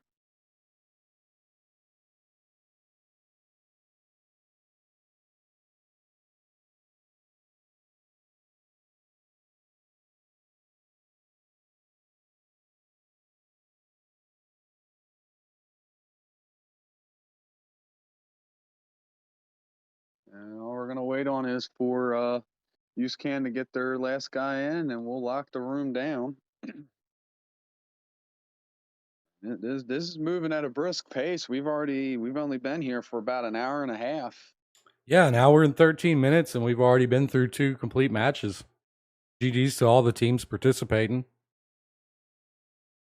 And that's the big thing. I mean, they're the ones. It's not me making it run smooth. It's the teams getting their guys in here, getting readied up, picking the tanks. They're the ones that are definitely making this as successful as it is. Absolutely.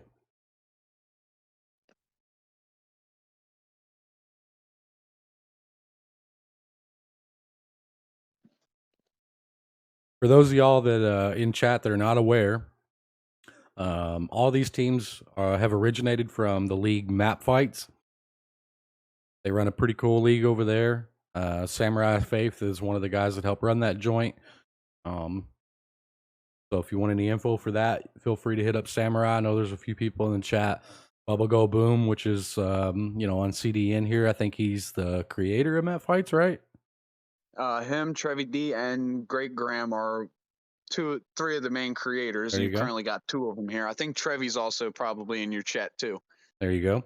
So if anybody in chat's interested in getting your team involved in it or joining a team that's already involved in it, You can reach out to any of these people; they'll be more than happy to help you.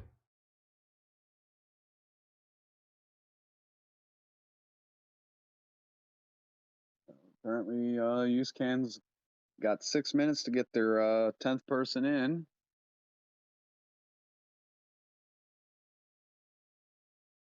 Say 6 minutes to get their 10th in.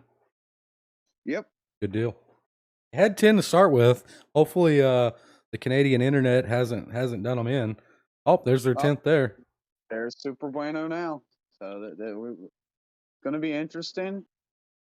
Not sure. I'm not sure if USCAN has ever fought CDN before.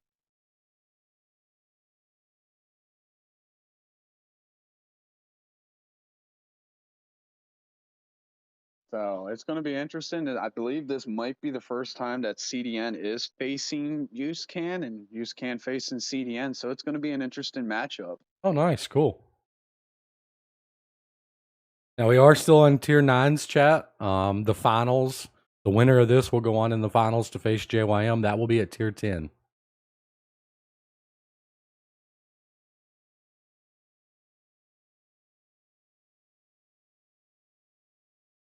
I'm just reminding them now that it is Tier 9s in case they think they're at Tier 8s.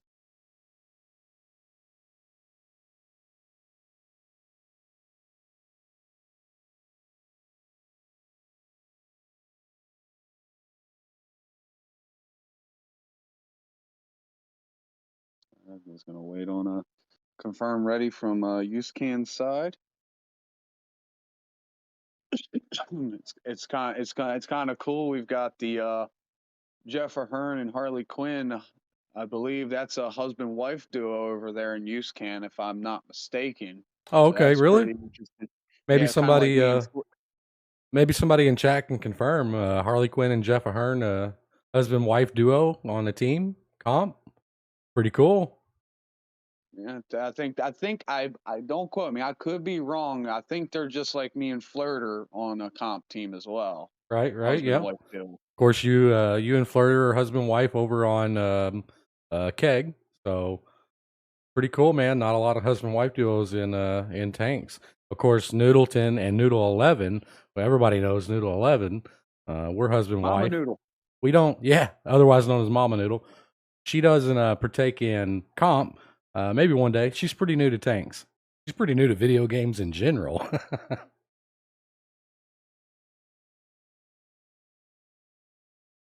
And just waiting.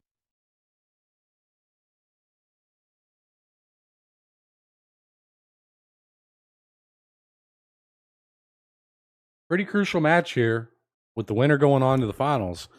The key thing is going to be communication. You know, these guys are going to have their communication on point. Their focus fire is going to have to be on point, and they're going to have to execute in a timely manner. That's the key thing. We saw USCAN had very, very good communication, and they definitely punished an SW team that seemed the first two matches to not have good communication. CDN, they had good communication. It looks like they just made some crucial mistakes that ended up hurting them on the past two maps, the last two maps they fought on. So we got a confirmed ready out of CDN and USCAN, and let's get the ball rolling and let's get this this final matchup set up for them.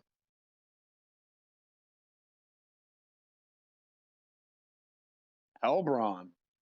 Yeah, it could be interesting. I like it. Both teams have an artillery. I hate it. Nah, you know, it's comp. Artie's there. You gotta love it or hate it, whether you do or don't. If you're on the team with the Artie, you're loving it. If you're not, you're hating it. So we got an FV 3805 out of USCAN. I just spectated through a jet. That was very weird. Let's go over across the map and take a look at CDN or at CDN. Of course, Bubba Go Boom and M5355. You got Trevi in the STI, Fox Command E75, Beast Mode sticking in that 1390. You got Killshot in the AMX M451.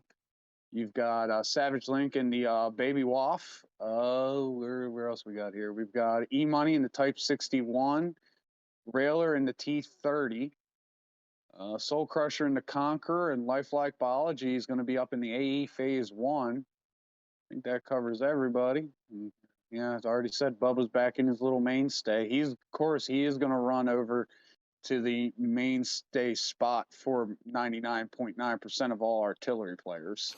Yeah, and honestly, look, man, now that we have 2 artillery in the match, now I don't really know if the FV3805 has the range. Maybe. It'd be interesting to No, see it if does. it'll be It interesting can. to see if they'll counter arty each other. All right, so both teams essentially getting set up relatively the same out in the field, with the exception USCAN is going to send some tanks through the city. I'm not real sure if that's going to be a great play. They're going to put their team out here in the field at a pretty big disadvantage. No, but So if CDN, KPZ from go ahead. he's actually in a decent position to where Well, they have to push around on him. the bad thing about it though is he has nobody behind him to punish him when he does. You know what I mean?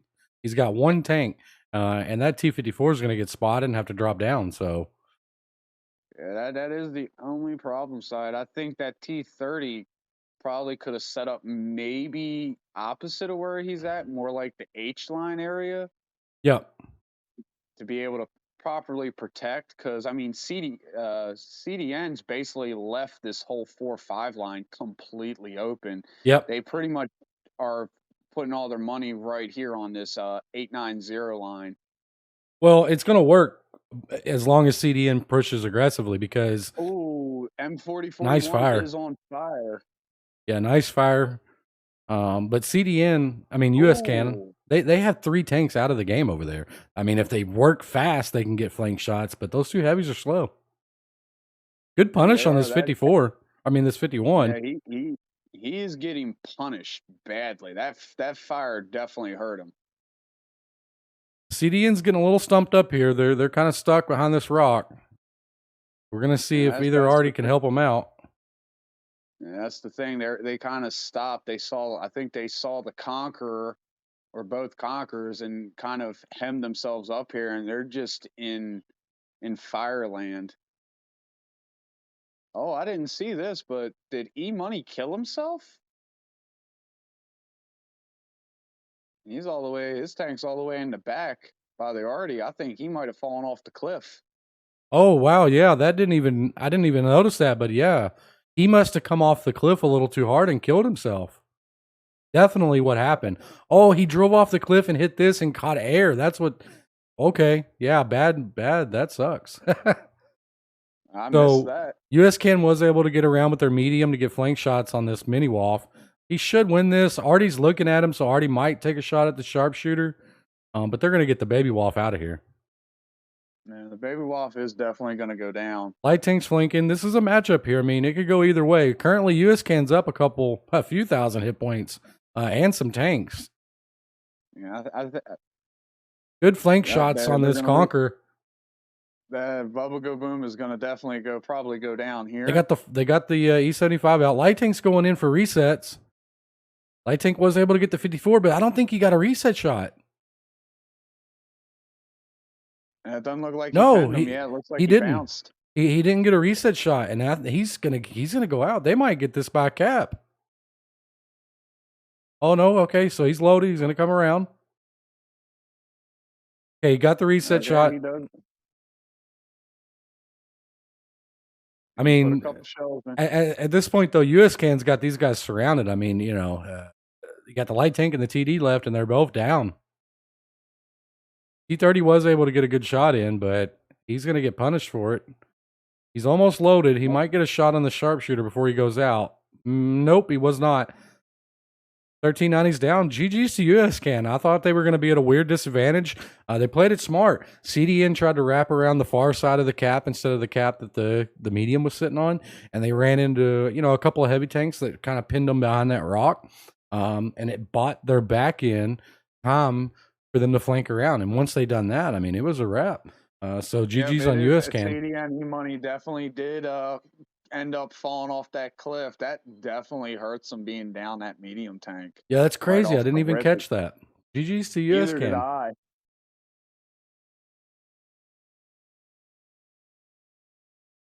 Yeah, that's crazy. I mean, you got a decent damage. I mean, they Yep. were So penning shots. They're about 50-50 on CDN side. over on US Can side, we got Luke in the T30 with 2100 damage. We got I don't know how to say that name. I'll mutilate it. In the RD FV 3805. What is it? Cloutrix. Cloutrix. With Yeah. 2,000 damage. We got Gino in the Sharpshooter with 3 kills, 1,900 damage. Jeff in the Conqueror with 1,900 damage. Harley Quinn in the Conqueror with 1,800 damage. Blitz in the Conqueror with 1,600 damage and a kill. Super in the 1390 with 3 kills and 1,100 damage. Demon Lord in the 54 with 1 kill, 900 damage. Elite KPZ 50T with 1 kill, 600 damage. And how were you saying that name again? The one in the artillery. No, the E75. Oh, I call him Wrestlinier. If it's right, we don't know. I'm not E75 sure. was I could 0. be wrong. I do butcher people's names. Yeah, gamer tags are super hard when people get creative, I tell you. I'm gonna say Wrestlinier. I'm sure somebody can correct us if we're wrong. Yeah, I got CDN side for you. Just give me 1 second. I was just looking at their damage spread and shots. I mean, use can definitely prevented them from really being able to put out shots because from what I can see out of their shot spread, it's not a lot of shots. They definitely managed to nullify CDN's artillery. You've got Railer 5516 with a 1477. Fox Command in the E75 with 1 kill, 1154. You've got Savage Lynx in the Baby Waff with a 1121 with 521 assisted. Bubble Go Boom, definitely the first match where he was pretty much nullified with only doing 964. You've got Beast Mode. He was pretty much kept in check through that with only being able to get 1 kill, 910 with only 502 spotting. Soul Crusher in the Conqueror 408 with 502 assisted. Lifelike Biology 399. Trevi D in the STI 397. E Money goose eggs, but I got very unlucky there. Sadly, we did miss that. I didn't notice it until I came in to look at that AMX M451, who just got completely lit up. Yeah, right off the rip, he got lit on fire, and just everything that could go wrong went wrong for that guy. Feels bad. Yeah, I know. All I saw was coming over, and he just was on fire. GG's to US Can there. So we're going to move on to the next round, which I'm sure they're all ready, like they have been all night. Yeah, it's gonna be fire. I think CDN. I think depending if CDN gets out of the comfort zone of the artillery, they may be able to do a little bit more, but who knows what they're gonna pick here, and they're ready. So let's go. Kasserine, this could present some weird stuff. Everybody knows the cap on Kasserine can get awful brawly. And it kind of eliminates Artie too. I mean, if you get into the cap, I think, if you're on the edges or out in the middle or whatever, Artie can probably pop you a couple of times, but that cap for the most part, you can be Artie safe. And the only thing I don't like about Kasserine, and it is one big thing I don't like, and Wargaming does need to fix it, is Team 1 does get to be a lot closer to the flag. Yeah, they're going to get in there really quick. Team 1 can really rush it and get hull down on the rocks. They're going to rush in this little area here, and then they can essentially get over on the opposite spawn side of the rocks and get hull down in here. The disadvantage to this, if US can, or not US can, but if CDN does it right, they can come through here, and here to get multiple levels of cross shots. It looks like both teams are going to field an artillery.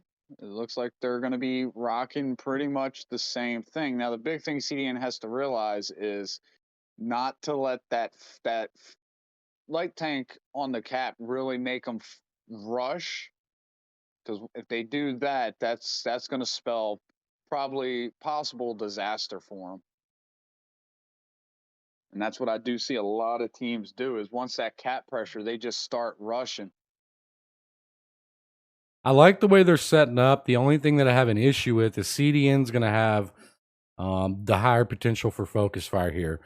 If US can get their light tank up here and get some of these guys in the back spotted, US can put some big punish in. That was a huge hit. 5 just got whacked. And it looks like their FV is also running AP shells too, so See, that's the bad part about this spawn, man. They got to cross a huge open area to get anywhere remotely close to the battle.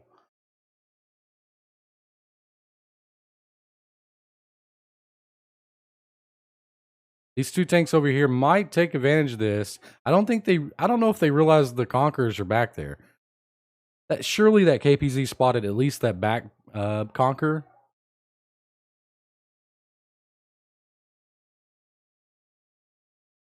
this is going to be interesting over here. Bubba's pretty much, if he loses this KPZ and this Emil 1, he is out to dry.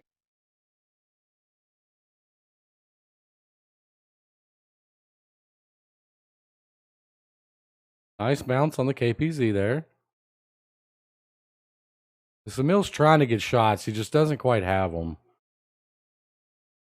We're getting ready to have an overmatch of heavies from US can or from CDN down on the cap.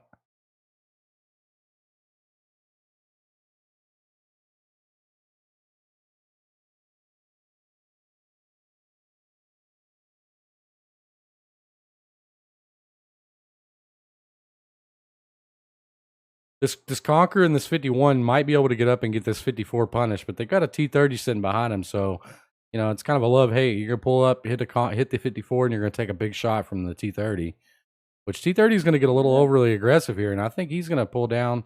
He didn't get the shot in. Their KPZ on CDN side, he is definitely in trouble. Oh, he's tracked. Yeah, he is in definite trouble. Yep, down goes the KPZ. US Can's utilizing their light tank pretty good. They're keeping him out of a fight. He's trying to get lights. If he would move over to this mid a little bit, he'd spot them guys in the back. But at the moment, it's kind of pointless. There's nobody really left to shoot him. I did hear an Artie shot go flying. Oh, there was a good one. 5'10" Artie shot to the T30. This 50 team might be able to get him deleted. Or maybe this Conqueror got him out. So they have a massive overmatch on this right side now.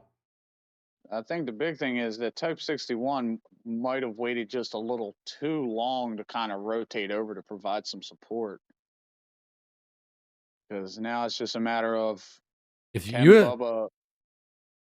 Yeah, well, if US can take advantage of this overmatch on this right side, they can clean this up real nicely. I mean, they're currently up. They've got all their guys alive. They're up 3 tanks. Oh, they just lost Luke. But they're up, a tank or 2 tanks. And they're down by about 1,000. Well, not even 1,000, like 400 hit points.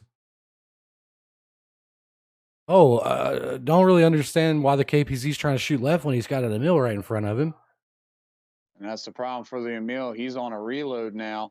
Yeah, KPZ's backed way off. Not going to help his conk. They're going to allow the Type 61 to get in here. KPZ's probably going to go out here. And but Emil's about to be reloaded. Unfortunately for CDN, US Can has completely dominated this over here and circled their heavies. And they're going to get those heavies deleted real fast like. They were able to get the KPZ down. They may be able to team up and get this Conqueror out of here. But the Conk's going to put some damage in before he goes out regardless. Keeping him tracked. The Emil's keeping him tracked. They're working good here as a team. The Type 61's going to peek, take shots at him, turn his turret. Emil will come around and get free shots, essentially. He's got him tracked again. He's going to get another shot in him. Might kill him. Got him. Good teamwork play out of CDN here. Problem is they've got an entire team pushing behind them that they've got to deal with. The T30 over here, he's taking shots quick. Let's see if he can get a good big hit in before he goes out. Light tank's clipping on him. He doesn't know who to shoot. He's going to take the shot on the 54 maybe, and bounces, and he's out of here. Oh, he got unlucky with that one. I mean, We'll see if Uscan's only got one tank that's really, really healthy. So, I mean, CDN could possibly pull this out if the they Type could. 61. But the problem is, Uscan's got that cap pressure with their very low health tanks down here. So it's going to be. Yeah, they got how 20 much- seconds, and it's not going to work out for them. They're going to get the cap. But well played by CDN here. These two guys are working good as a team. They're just not going to have enough time with the cap. The Type 61 is going to fall back to try to go get a reset, but he may make that, but it's not going to be beneficial for him. So GG's to USCAN on this one. He tried to get the reset shot in right at the end.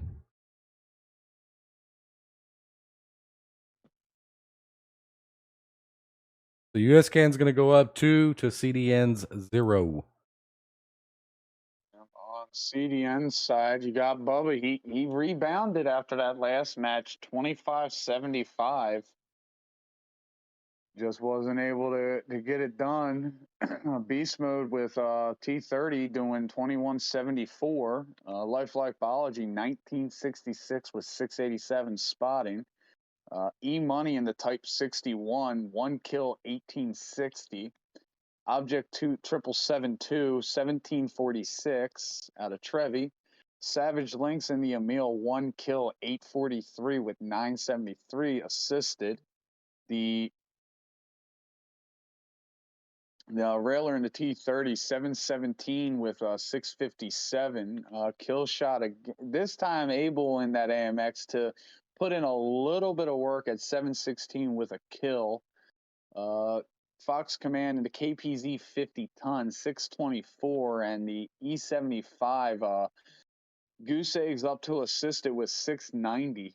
Yeah, but he took some really big shots making that cross. Yeah, he did. He got whacked.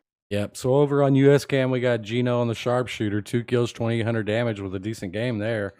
Jeff in the Conqueror with 2 kills, 2,000 damage. Elite in the KPZ with 19. Demon in the T54 with 1 kill and 1,700. Super in the 1390 with 1,700 and a kill. Blitz in the Conqueror with 1,500. Luke in the T30 with 1,300. K in the 3805, 1 kill, 1,200. Was able to put in a little damage with the Artie. And Lear, I'm just going to say Lear in the 75 with 400, and Harley Quinn rounded it out with 300 damage. So GG's to USCAN. And we're going to go on to the next round. USCAN needs one more victory to move on to the finals to face JYM, and CDN needs 3. Yes, they do. I mean, I'm noticing one big thing with the USCAN this week. They're firing their shots and they're making their shots. They're penning. Whereas last week they were rushing their shots, and this week it seems they're taking their time and they're not RBTing the shots. They're actually aiming in and actually taking those shots, and it's definitely showing with their shot pen ratios out of a lot of their players, and it's looking like CDN is just not getting lucky with their pens or their shot, or RNG's just telling them nope. Yeah. Great point. I mean, last weekend was not USCAN's weekend. They were making big mistakes. They wasn't communicating well. Their rotations were off. It didn't look like they were playing as a team at all. They definitely took the week in between matches to work on that. Looks like they're playing as a team now. Their rotations they're making are very good. It appears like their communication within their party is working. And they're focus firing. I mean, so GG's to them. Looks like we went down a tank. I think USCAN lost somebody, maybe.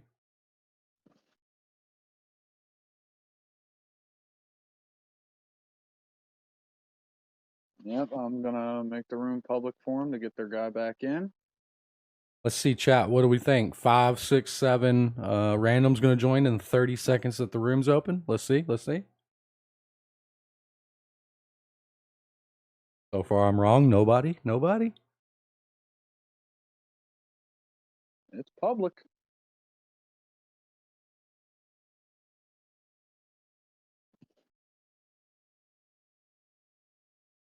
Man, what a missed opportunity for the randoms waiting for a lobby to open.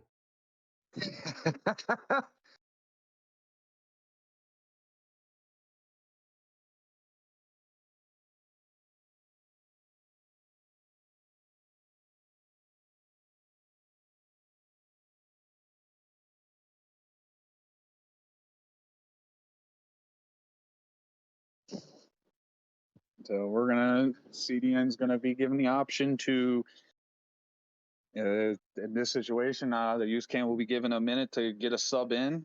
They can get a sub in.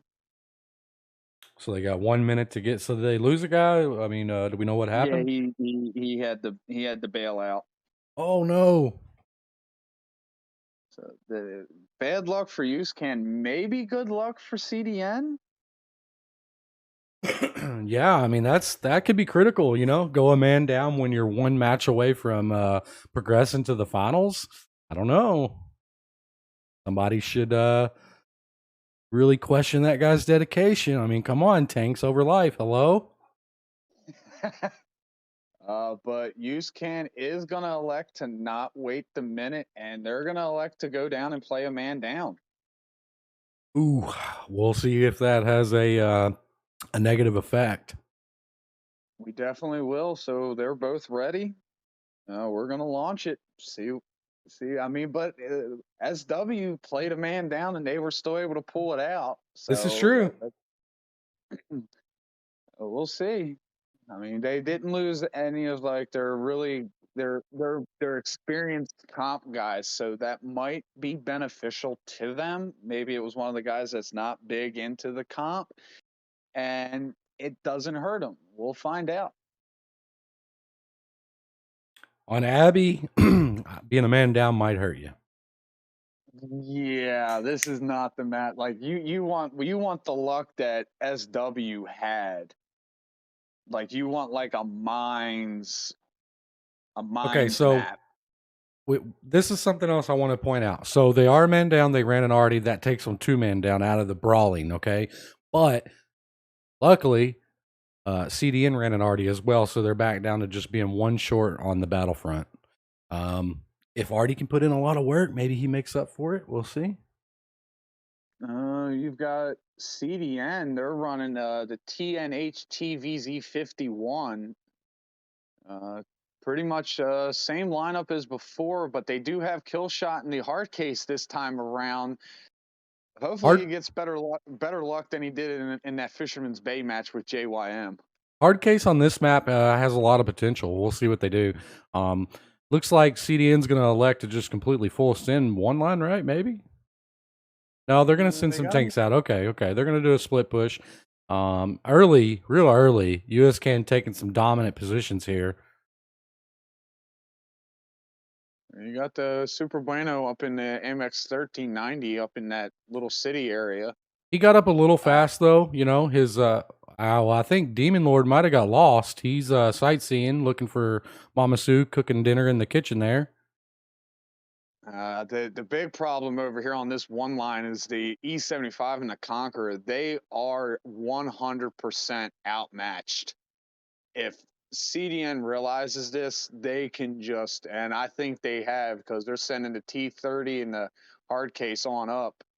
The hard case is just pushing. Yeah, CDN, USK made a huge mistake by just sticking 2 tanks over there. We're going to see what happens. Now, the thing here is what CDN needs to do is they just need to put a guy there, get the resets, and send the rest of that team down to help their T30 in that hard case just obliterate that E75 and that Conqueror. So they can just have complete control. And it looks like they're going to do that. They're going to send a TNH up there with them. Where did the CDN guy die? Is that a glitch? I think that's a glitch on my screen. Yeah, nobody's dead on CDN's Okay, side. okay, You okay. do have Soul Crusher, who did get massively punished in that Emil too. Yeah, it's a glitch on my. Okay, it fixed. It fixed. Weird. And yeah, they're just gonna flank around. So yeah, that's what CDN's gonna do. They're gonna put a tank on the base to contest it. Oh, but a huge mistake out of CDN. They bounced with the T30. These conks are going to be able to put in some more work, or the conk and the E75. But CDN played it smart, flanked around with the 7.52. He's going to put in some huge damage here. Basically unchecked. The 51's going to come around, pop a few shots in. Nice Ooh, bounce he there. He's bounced. going to get the cleanup. Got the cleanup. Yeah, he got the Conker's cleanup. left. They're still bouncing on that conk. Maybe the That conk will go for the T30 kill is. shot here. And he bounced his kill shot. Not good. You know, they got to quickly clean this up to get back to that base, because I mean, that's the effect here is CDN. Oh wait, we got a heavy pushing down to the artillery. Yeah. Savage Links. Well, CDN was up, they took advantage of it and they sent him down. He's going to get a flank here. And look, it pulled. USCan's going to dedicate a couple of tanks to that wraparound, which is Emil 2's full health. He doesn't have a full clip now that he took Artie out, but he's going to get a shot in here. And that kind of leaves the base wide open for CDN just to Mop it up. CDN is going to lose that Emil too, but now they're going to be able to just straight out lock up the base. Yep. They shouldn't have sent 2 tanks back after him, but I mean, at this position, they kind of had to be honest with you. So now they're going to rotate into the cap, and they're going to get these guys cleaned up pretty quickly too. They did get Trevi out. Nice shot. So now this guy's able to turn and help. Problem is, CDN's got a T30 that's going to come around and get shots from this little peak over here, and he's going to be able to whack somebody pretty good. Good cleanup from the Conquer from USCan. Ooh. That was a big hit. Dropped by the Artie. Yeah, the Artie took him out. Which the T30 is probably about to shoot this Conquer from over here for USCan, or for CDN. Oh, nope, they got him out, so he didn't even have a chance to shoot. So now all we got left is the back end back here. Let's see if they're able to get a couple of cleanups. They do have a sharpshooter, which is full health. Now they take out the Emil.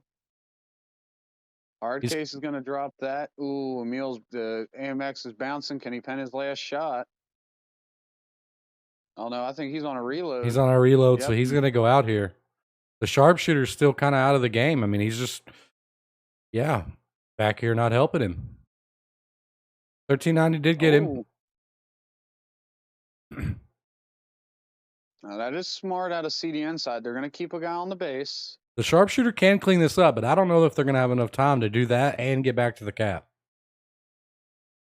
You got to remember, they also have an Artie, so Artie's probably getting ready to take a shot at this guy. I mean, he's fair bait. He's sitting in one spot. I mean, it's a perfect shot for Artie. He did fire a shot. I think he missed. Okay, he was able to clean the T30 up. Problem is, he's got a pretty full health KBZ going to push him. Let's see if Light Tank's going to have butt shots on him. Is Light Tank? Yep, there you go. Light Tank's going to help. Light Tank's gone. Okay, so Sharpshooter got that cleaned up. Now he's got to hurry up and turn around for this Type 61. He's going to take a side shot from him, maybe. Nope. Okay, so he was able to get up. I don't think he's going to have enough time to clean this guy up and get back to the cap. Artie was repositioning.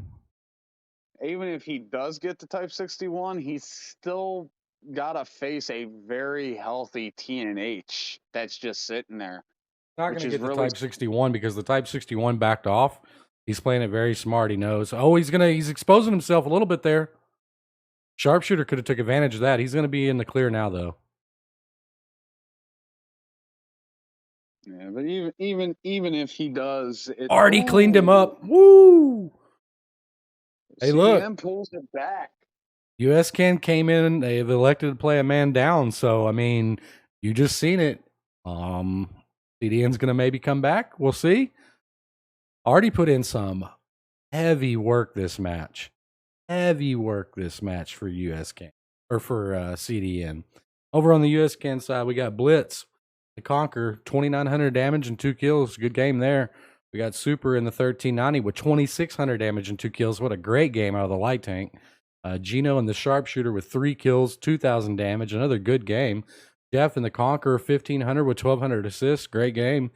Luke in the T30 with 1,500. Demon in the T54 with 1,200. Kay in the 3805 again with 1,000. Harley in the Conqueror with 800. And Lear in the 75 with 400.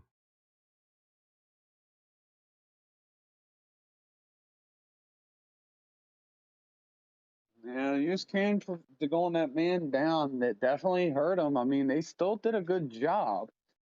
Again, no surprise. Bubba Go Boom, Yeah. 29-33 in the Artie with 3 kills. Definitely put in work that game for them. Yes, he definitely put work in, and that definitely helped him. I mean, I think he's only had one bad game in that Artie the entire time. And then we've got Killshot redeeming himself after that Fisherman's Bay, doing 1 kill, 1990. Lifelike Biology, the Object 752, 1947. Fox Command, KPZ 50 ton, 1897. Beast Mode in the TNH TVZ51 with 2 kills, 1508. Savage Lynx in the Emil 2 doing 1255. Big props to him. I think he's the one. No, it's the other Emil that went around. Railer in the T30 with 1 kill, 1,035. Trevi D in the Object 772, 942. E-Money in the Type 61. It's good to see he didn't end up killing himself. Yeah. Another bad one. 1 kill, 337, and Soul Crusher able to push down that one line side and was able to get the kill on the artillery. GG's the CDN on that one. Both teams are.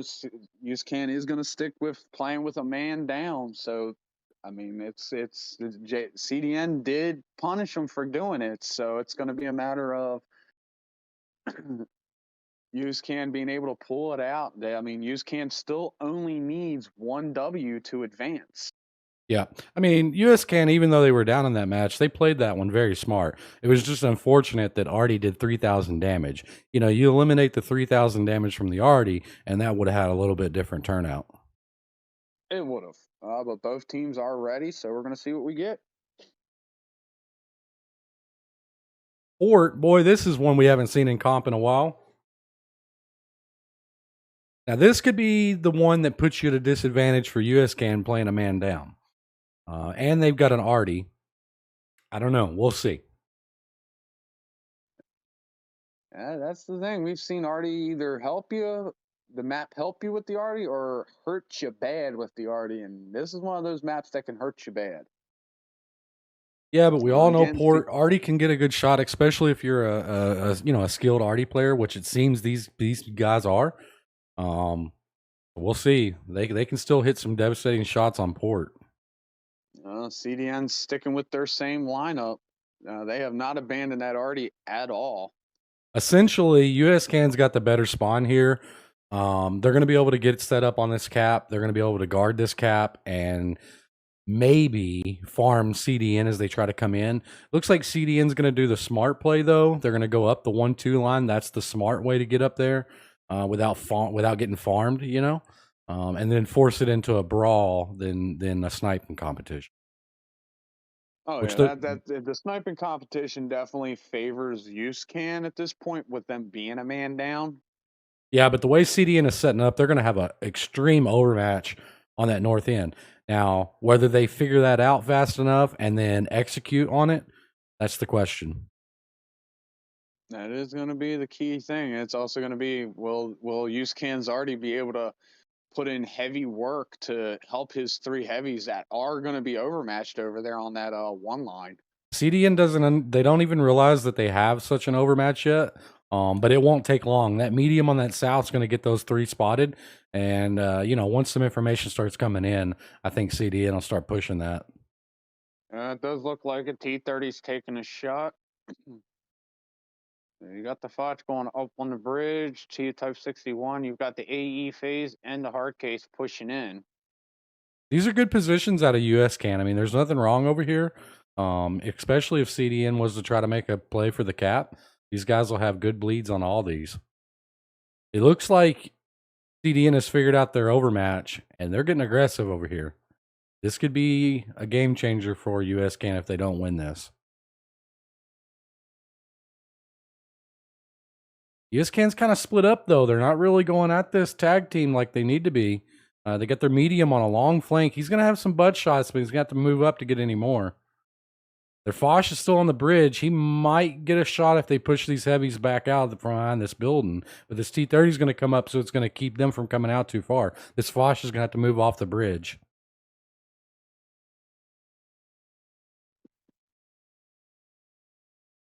Oh, they're going to push the T-30. He played it smart. He backed off. He baited them out to their Foch. Good play by CDN here. He's going to take a couple side shots, but he put in a little bit of work there. Yeah, that's CDN's playing it very, very smart. Well, they lose the T-30. They did lose the T-30. USCAN's doing good at trades here. They're focus firing. A little bit of weird here, but they let the light tank get the kill. USCAN's playing very good right here. That is a very good trade. Wow. Hey, very good plays by USCAN. They were able to clean that up. They're going to be able to get this Foch and make him irrelevant here in just a very few seconds. The kicker is, on the south side, CDN, they didn't really play as aggressive as they needed to. And it looks like a couple of them's got farmed a little bit, but they should win this. They got one tank deleted over here, and they've got the other two tanks down to a 1 and a 2 shot. So they're going to get these guys out, and they're going to win this. The problem is they've been bled pretty good. Yeah, that's the big thing for them. I mean, their T-30 is still full health, though. Mm-hmm. T-54 is still very, very healthy. And so's their AMX 1390. Already just sent a shot in.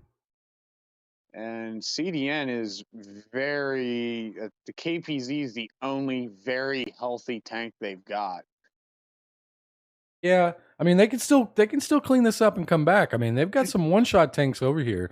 The big kicker is this T-30 and this T-54 are pretty well full health for USCAN. Yeah, that's the big thing. I mean, I thought on that brawl side that USCAN was going to lose it. Ooh, big shots on the Emil too. He might go down here. This Conqueror's looking for a shot. Ooh, Conqueror got deleted for looking for the shot, but they did get the Emil 2 out. Now CDN's been flanked by the light tank. He's going to put in work here and take this this VZ out of here. They got the 7-7 out. Interesting enough, the KPZ, instead of helping engage, went looking for Artie. He may not have been able to help his team win that, but he definitely was a gun out of the game. You got Artie killed. What? Your team just lost the match.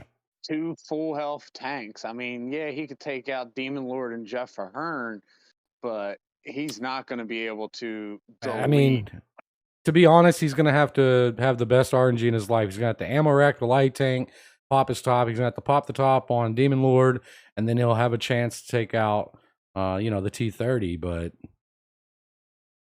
these guys are coming in smart. USCAN playing it good. Light tank went left. T-54 went top. Good hit. KPC doesn't. Okay, so now he knows the light tank's coming for him. T-54 is going to move in behind him. Very good plays. Nice teamwork out of USCAN here. And now they're going to get double tapping.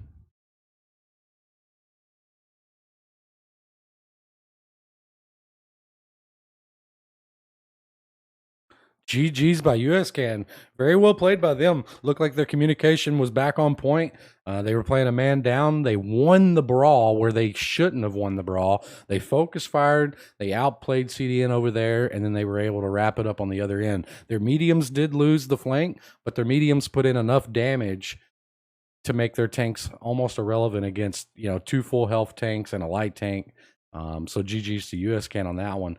They're going to take the victory, and they're going to move on to the freaking finals where they're going to face JYM at Tier 10 for the championship of this tournament. And the big thing is we saw how they looked against JYM last week. This is now a rematch of the two first battle. They were the first battle at the start of the tournament, and both teams are now the final battle of the tournament. Yep. So we'll see if US Cam was able to adjust on their mistakes.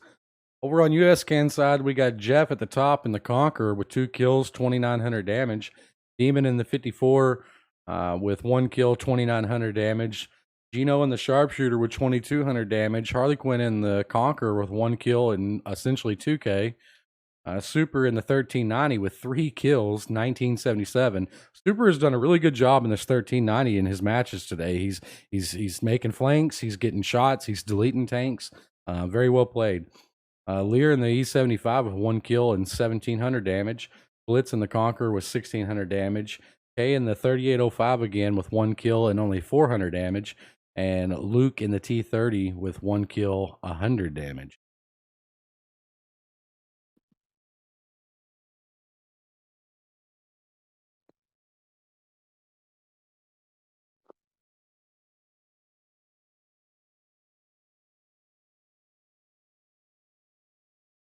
While I get this fixed up for the next match, Samurai will read you off CDN as soon as he gets his lobby done. Yep, I will definitely read that off for you. The CDN thought they were going to be able to pull that one off on that side. That really, really hurt. They bled badly, and USCAN was able to pull it off. You've got Soul Crusher in the Foch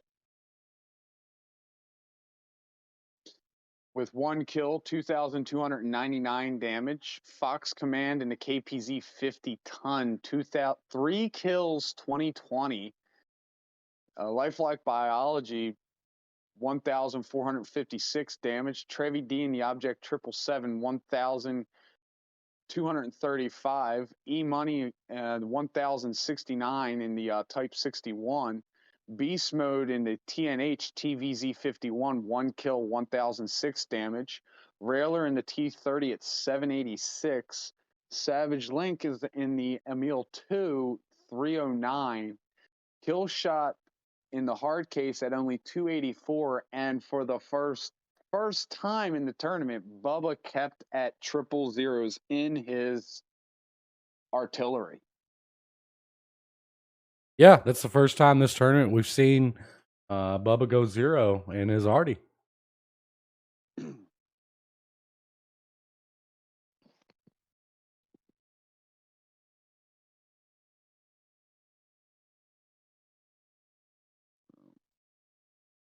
Gonna give teams a little bit of extra time so we can go over some things for USCAN to get their guys in. So, yep, this tournament that Noodleten is streaming for everybody is brought to you by the MapFights League. It is the MapFights League's yearly 4th of July blowout.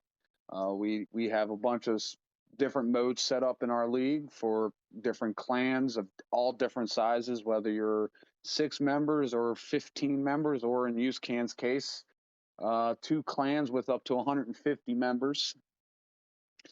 We've got the assault mode, NBA mode. We've got standard battles, and we even encompass Cold War mode in there as well.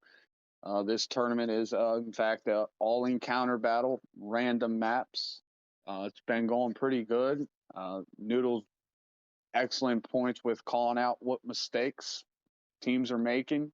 I'm very appreciative that he was able to put it together for us. Yeah, no, I'm glad y'all could have me. I love streaming, competitive games.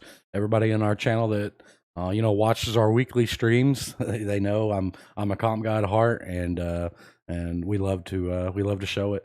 Hopefully one day the comp scene will get a little bit bigger. I know NA right now is going through a phase. The game did some stuff back a few months ago. We got 6.0. A lot of the older players left the game. We got a lot of newer players in the game. We got a lot of newer teams coming up. So maybe comp will start growing again. We'll see. So chat, we're moving on into the finals. This is going to be the championship game of the blowout tournament. Winner here takes the crown. JYM is the returning champion. They went all through the standard bracket. US Can went all through the losers bracket. And they've met at the end again. JYM did put USCAN in the losers bracket in the first round of the tournament, so this is going to be a rematch. This is also going to be something that we haven't seen during the whole tournament. This is going to be tier 10s. So the first time we're going to see tier 10s brought out. So it should be a battle. Now, is it going to be JYM using the meta, or are they going to go off kilter? Or is USCAN going to use the meta? It's going to be interesting to see. Yeah, I mean, that's another fact to this too, Chad. A lot of the comp community is tier 10. There's not a lot of leagues running the lower tank tiers. MapFights is one of them. Both of these teams have lots of experience at all the tiers, but I'm sure they both play a lot of tier 10 as well. So we may not even see two of the same teams that we've seen last weekend in the first round of the tournament. They're playing different, yeah, they're rematching each other, but they're at a completely different tier. So it should be a completely different battle. So all teams will be provided. Both teams are going to be provided a 15-minute grace period to get all their guys in. I know And that US starts both can. men. I know USCAN went down a player in that last one. Hopefully they're just taking a little bit of a break. They just got through playing 2 back-to-back matches. And we get a full lobby out of USCAN for the championship here.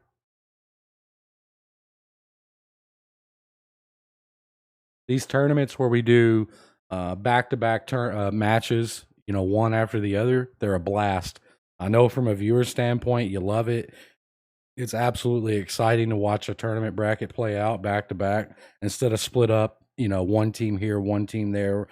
I know it's difficult to get all these teams together all at the same time. We're talking 100+ people, all in the game, all at the same time, ready to play at a moment's notice. That's tough, but it's a blast. It's an absolute blast, and I'm really looking forward to more tournaments in the future doing it this way, because there's essentially none.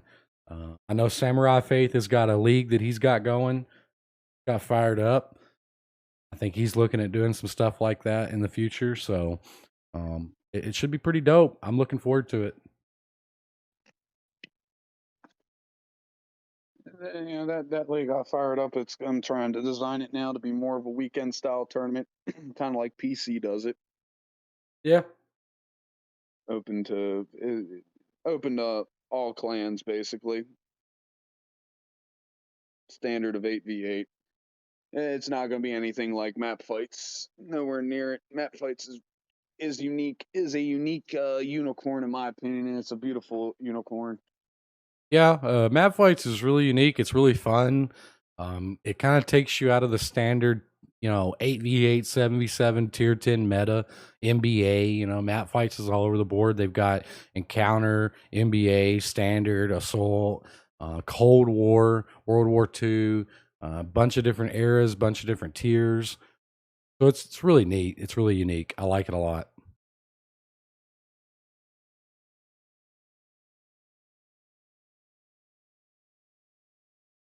USCAN does have a few minutes to get all their people in here. They're probably taking bathroom breaks, kissing their wives, and playing with their kids. They've been playing pretty hard here for the last couple of hours, back to back. So they've got a little bit of time to get some people in the lobby.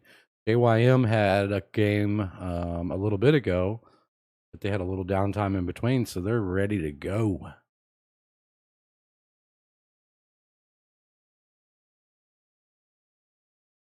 And while we got some downtime, those of you in the chat, if you haven't checked out my YouTube, make sure to go check that out. We just started posting videos over there a couple of weeks ago.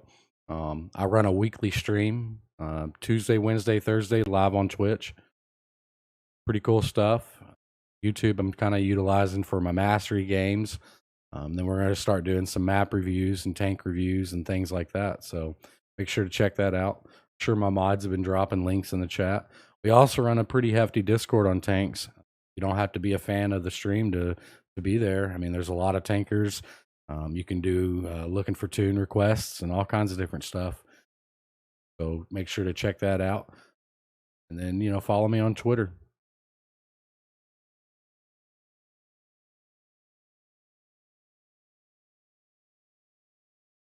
And I really appreciate y'all gifting subs and bits and stuff during today's matches. It always helps, means a lot, and thank you.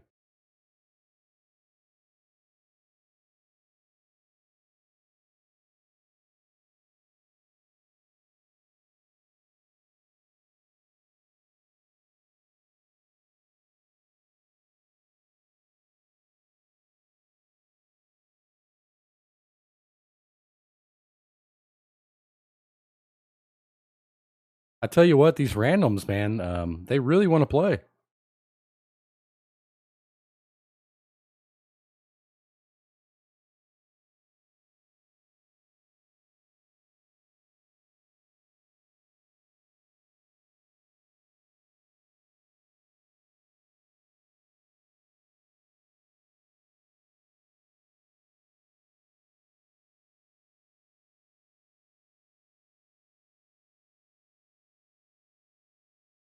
So I'll tell you a little something that we've been working on, in the Noodle Bowl. We're soon going to be launching our website. We're going to have a website up. It'll be used for our stream. We'll be able to do votes and stuff on there for some of the tanks that I play. You'll be able to get in the tank or the tune pool. We're going to be doing that on there as well. But something else we're going to utilize the website for, we've been kind of working on this behind the scenes for 6-7 months now, and it's still going to be another 3, 4, 5 months before we roll it out and start talking about it and getting some information out about it. But we're going to be doing monthly tournaments hosted by Noodle, me, myself. There will be prize for winning. So be on the lookout for information about that. That's coming soon. Like I said, a couple months. But it's going to be a big one. We're going to be doing monthly tournaments. It's not going to be an easy tournament, and it's going to be a tournament that you play back to back to back. So it's definitely going to be fun. I know we got a lot of JYM in here already ready to go. Still waiting on USCAN to get a few people in. I'm hoping they're not going to be playing very short for the championship match. We'll have to check with Samurai and see how much time they have left.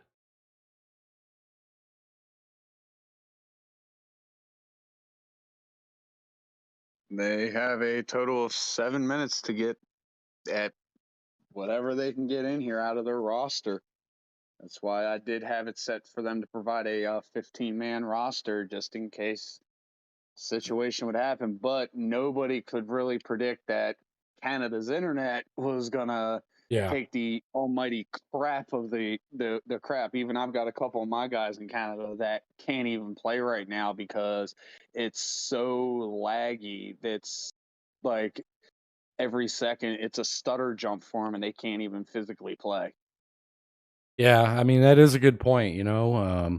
Each team, while USCAN has a very large clan, they had to provide a 15-man roster that could play in the tournament.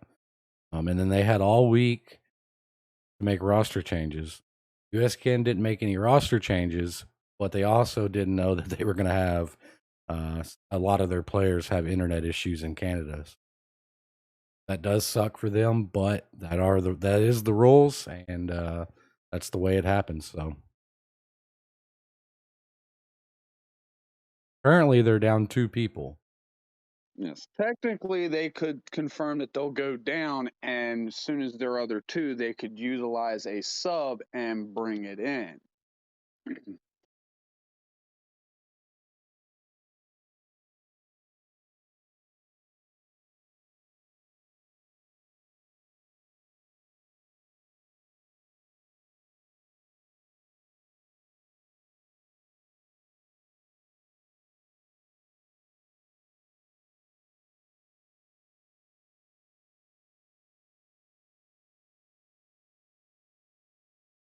This bearded Keystone definitely wants to play.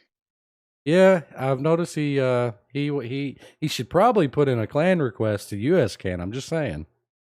Or JYM or any of the clans that are battling. USCAN did grab another person, so they're only down one at this point. They may very well be down one for the match. Quite possibly.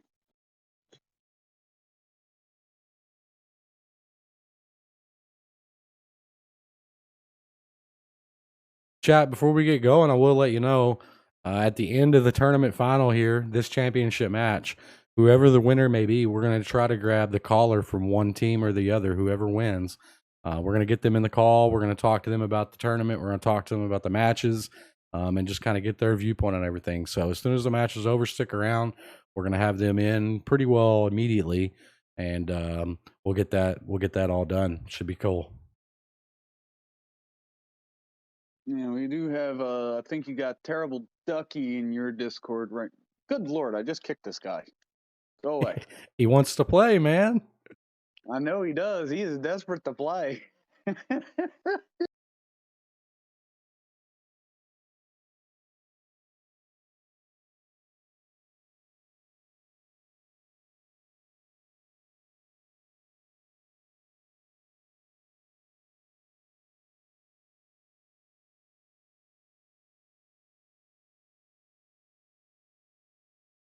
Do we have any word out of USCAN on whether they're going to be able to get a 10th person? They have a 10th person. They're on their way. I'm gonna say they're driving very, very fast to get home. Huh, okay. So I've already informed her she's probably gonna have to go down because he's got 3 minutes to get in here and ready a tank up. Okay, so worst case scenario, they're looking at playing their first round one man down. I mean, it could be worse. It could be. It could have been because they were at like 4 people. I mean, the word was that some of the guys had to go take care of some family stuff, take a smoke. Oh, that's the thing. Tisk, tisk, tisk. I'm going to repeat it again. How dare you not put tanks before your life? How dare you?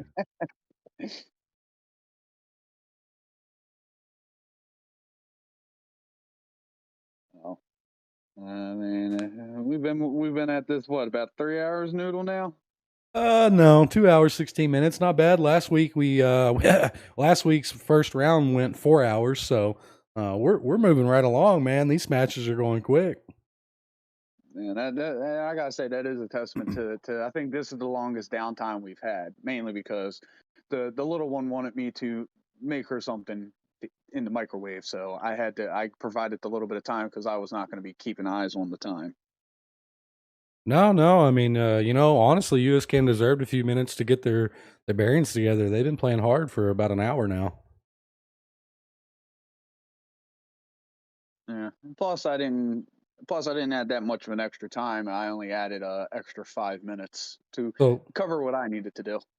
something interesting. I don't know if anybody in chat has noticed this, but the majority of the JYM team is PlayStation because I'm on Xbox. That the PlayStation players have the emblem next to them, but they also have some Xbox players. It's kind of like 50-50, really. I'm wondering if they're communicating in Discord, if they're using Xbox app, the PlayStation players, because PlayStation doesn't have like an app that Xbox players can use, do they? Yeah, it's the PlayStation app. Oh, okay, But okay. JYM they use game chat. Oh, they're actually communicating in game chat. Yes. So that's the big thing. If Wargaming's game chat section decides to take a crap, they lose comms between all of them. Ouch. All right, UseCan is going to go down, so we are going to launch it up. Yeah, Keg did experience that in one of our in the ITW tournament against RNGD in one of our matches. All the comms just went completely out on us, and it hurt. All right, so on USCAN side, they're going to play one tank down at least for this match. Their 10th guy is apparently coming. But we've got your typical tanks. You know, you got a couple Valors, or no, I'm sorry, a couple Chieftains, a Valor, T100 for their light tank, IS-7, and then it's a split spawn. Looks like they got a 279E. They got a Conk GC for their Artie. JYM did play an Artie as well, and then a Bat Conk Chat GC and out an of- E4. There's Ducky and the artillery. Conqueror GC. You've got Greg Graham in an E4. You got Simon pulling in the 2685. Wolverine, of course, in the light tank. You got Terminator. Very dangerous in that Chieftain Mark 6. He can be very, very dangerous. A big game changer for him in that tank. You've got Kaikitsu in the K91. That's a decent medium tank. You got Phenom in the M60. You've got Rasani in the other E4. You got Forza in the 60 TP and Melano 646 in the IS4. So JYM looks like they're setting up to pretty much defend that cap from all squares and all sides. Yeah, I mean, honestly, the south spawn here has it kind of rough when it comes to the north spawn being able to sit on the hills undetected and snipe. But there's an Artie in play. As long as USK can keep their light tank up to where he can keep getting some spots, Artie can really punish them for sitting up there and camping. JYM is going to send an IS-4 over here. He's going to be in a strong position. And these guys are open to get hit by Artie. I mean, Artie's going to take a shot at him. And it is Cloud Tricks as well. So Artie just hit a mega hit on this E4. 980 on the E4. That's going to make him back up a little bit, I bet. Or he just says, I'm done with that spot. I'm out of here. Good punish on the IS-4 as well. Oh, he did take a massive... Oof. Yeah, Artie hit him for 980. Good hit on the IS-7 coming from JYM there. Yeah, I think they're hitting him with... they're pummeling him, annoying him with HE. I've seen a couple shells hit him that are low roll, so they're probably punishing him with HE.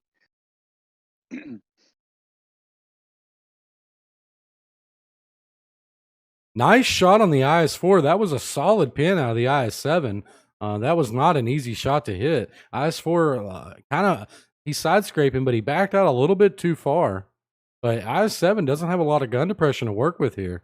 It was a good shot. Looks like, yeah, they're going to move to 60 in. This E4, he's still sitting back there in Artie range. I mean, Artie might elect he did! Oh. Right as I was talking about it, he hit him 731. E4's down to a one-shot. This guy's not having a good day. No, the Artie is definitely... And it's really difficult for those that don't know, but firing AP out of an Artie, it doesn't do the same arc or trajectory that the HE shells will do. So they can, where you launch it, you don't know where it's going to land, and it doesn't do any damage if it misses. JYM did a big favor to themselves, though. They came over and killed the Artie.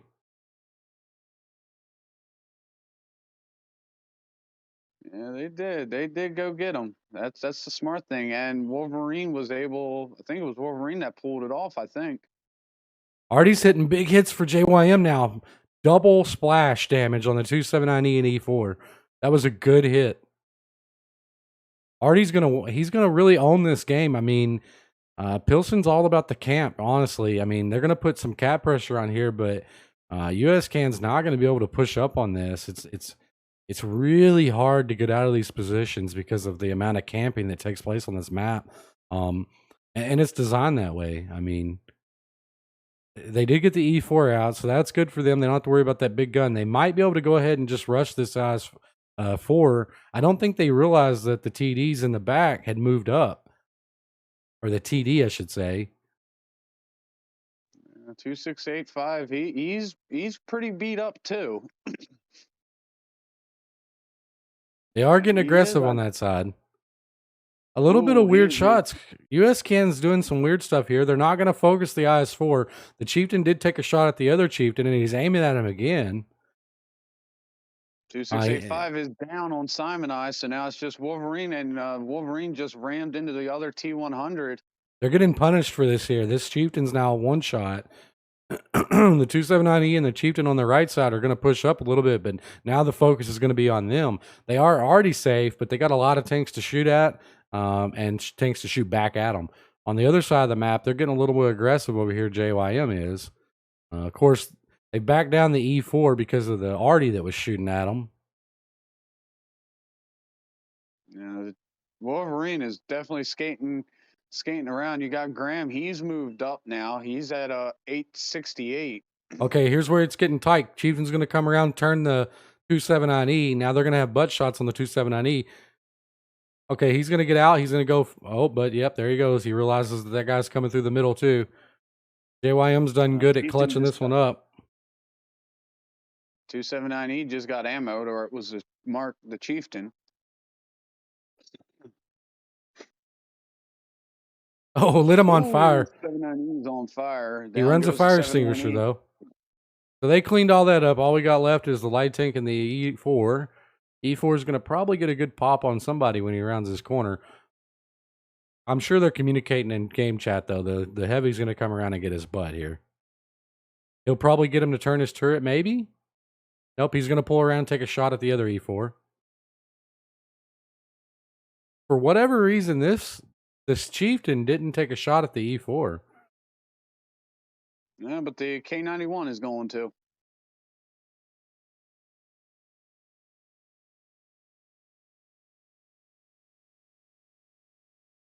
E4 did bounce.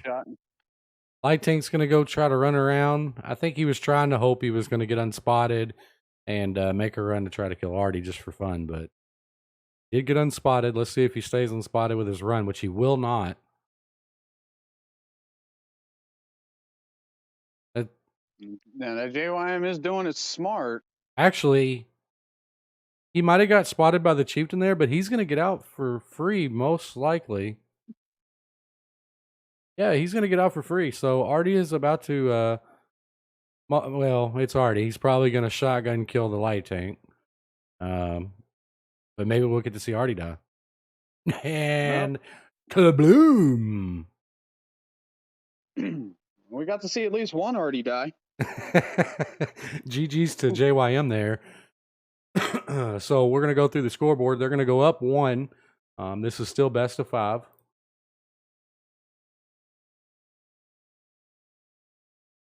Over on USCAN side, we've got Super in the T100 LT light tank, 2,500 damage. We got Gino in the Batchat 25, 1 kill, 2,000 damage. Blitz in the Chieftain, 1 kill, 2,000 damage. Jeff in the E4, 1 kill, 1,700 damage. K in that Conqueror, which just completely bullied JYM's E4, 1,700 damage.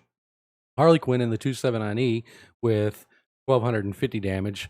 Oddly enough, only blocked 400, but I think Artie hit her and made her back all the way off, so blocking was irrelevant at that point. IS-7 with Demon Lord, 1 kill, 1,200 damage. Luke and the Chieftain with 1,800 damage, and Lear and the Valor with 800 damage. Now, in this situation, you got on JYM side, Taikitsu with 3 kills, 4,397 damage with 1,349 spot and assist. Terrible Ducky, 2 kills, 3,354 damage. And some assisted damage there at the end. Melano 646, the IS-4, 2,201 damage. SFX Forza in the 60 TP, 1 kill, 1,782. Wolverine in the light tank getting the kill on that Artie. That definitely helped him getting rid of, because he was definitely bullying that Rasani in that E4 with 1607. Terminator and the Chieftain kept kind of in check for this match at only 1203. Simon I in the 268 version 5, 935. Graham in the other E4 at 897. Rasani not really able to do a whole lot because he got focused by that Artie with only being able to put up 717. And Phenom in the M60 with 2 kills and 337 damage. Good cleanup by JYM there. It looked like USCAN's Artie was going to start putting in some pretty high numbers. JYM decided to get rid of that. So GG's to them for that. And the big thing is that Wolverine was able to get in there and get out without taking damage initially. So has US Can, they don't have their 10th. I don't know if they're ready yet or not. The room is not open. Maybe their 10th is ready to go, hopefully.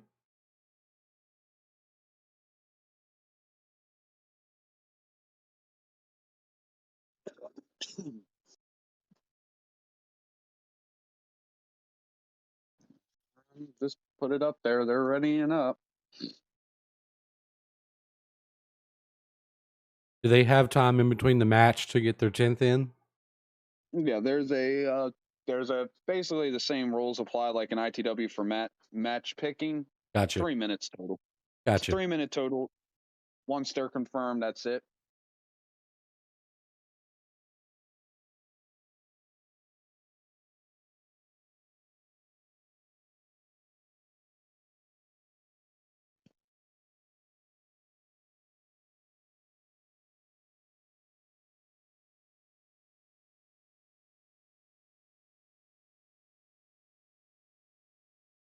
Already on day one, last Saturday for round one of the tournament, Artie really wasn't that big of a problem. I mean, a couple of teams played it, a couple of good hits here and there, but it overall really wasn't utilized.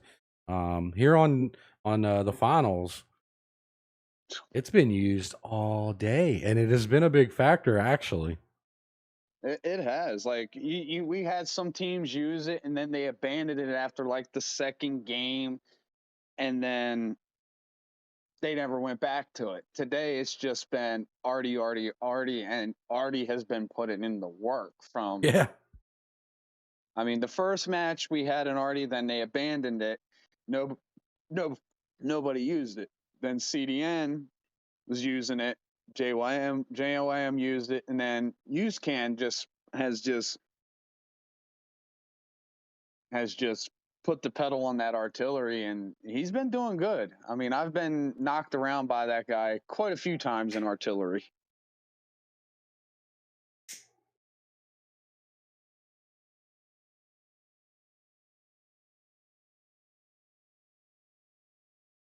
doesn't look like US Can's going to be able to produce their 10th. I mean, they're Yeah. probably running out And of that's time. the problem you run into. Like Harley Quinn is stating, she's got clan members on, but the roster lock that I put in place prevents clans from being able to do that. So it's kind of a double-edged sword for a really big clan because it's your roster locked to 15 players, and Yep.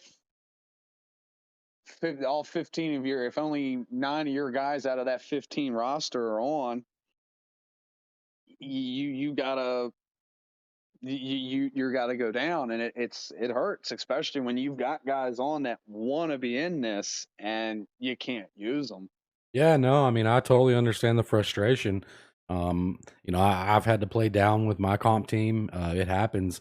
The roster lock thing, it's a rule. It sucks to be on the receiving end of that rule, but it's there for a reason, and it could put you at a disadvantage, just like you're seeing in this scenario. And it's the second team we've seen put at this disadvantage too. Yeah, SW was facing the similar problem.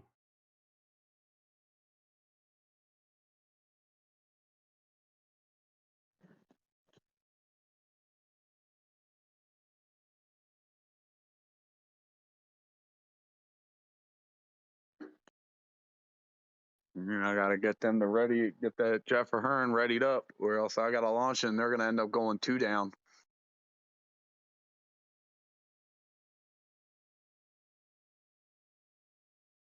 The key thing in these championship matches is your team's going through adversity. You're down a player, you have players to play, it's frustrating. You're having a couple of bad things happen here and there.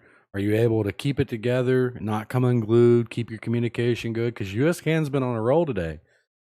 They have they have come back. All right, we've got it ready, so I'm gonna launch it up. They just made it in. I was counting down in my head. I made it to 2. Fred Vong. We have not seen this map yet in this tournament. No, we've seen Calbang, Mhm. Desful, and now we're seeing Fredvong. You know, this is honestly a good thing for US Can since they're playing down. They could use this to their advantage. All they really need to do is play very passive and allow their arty to put in work.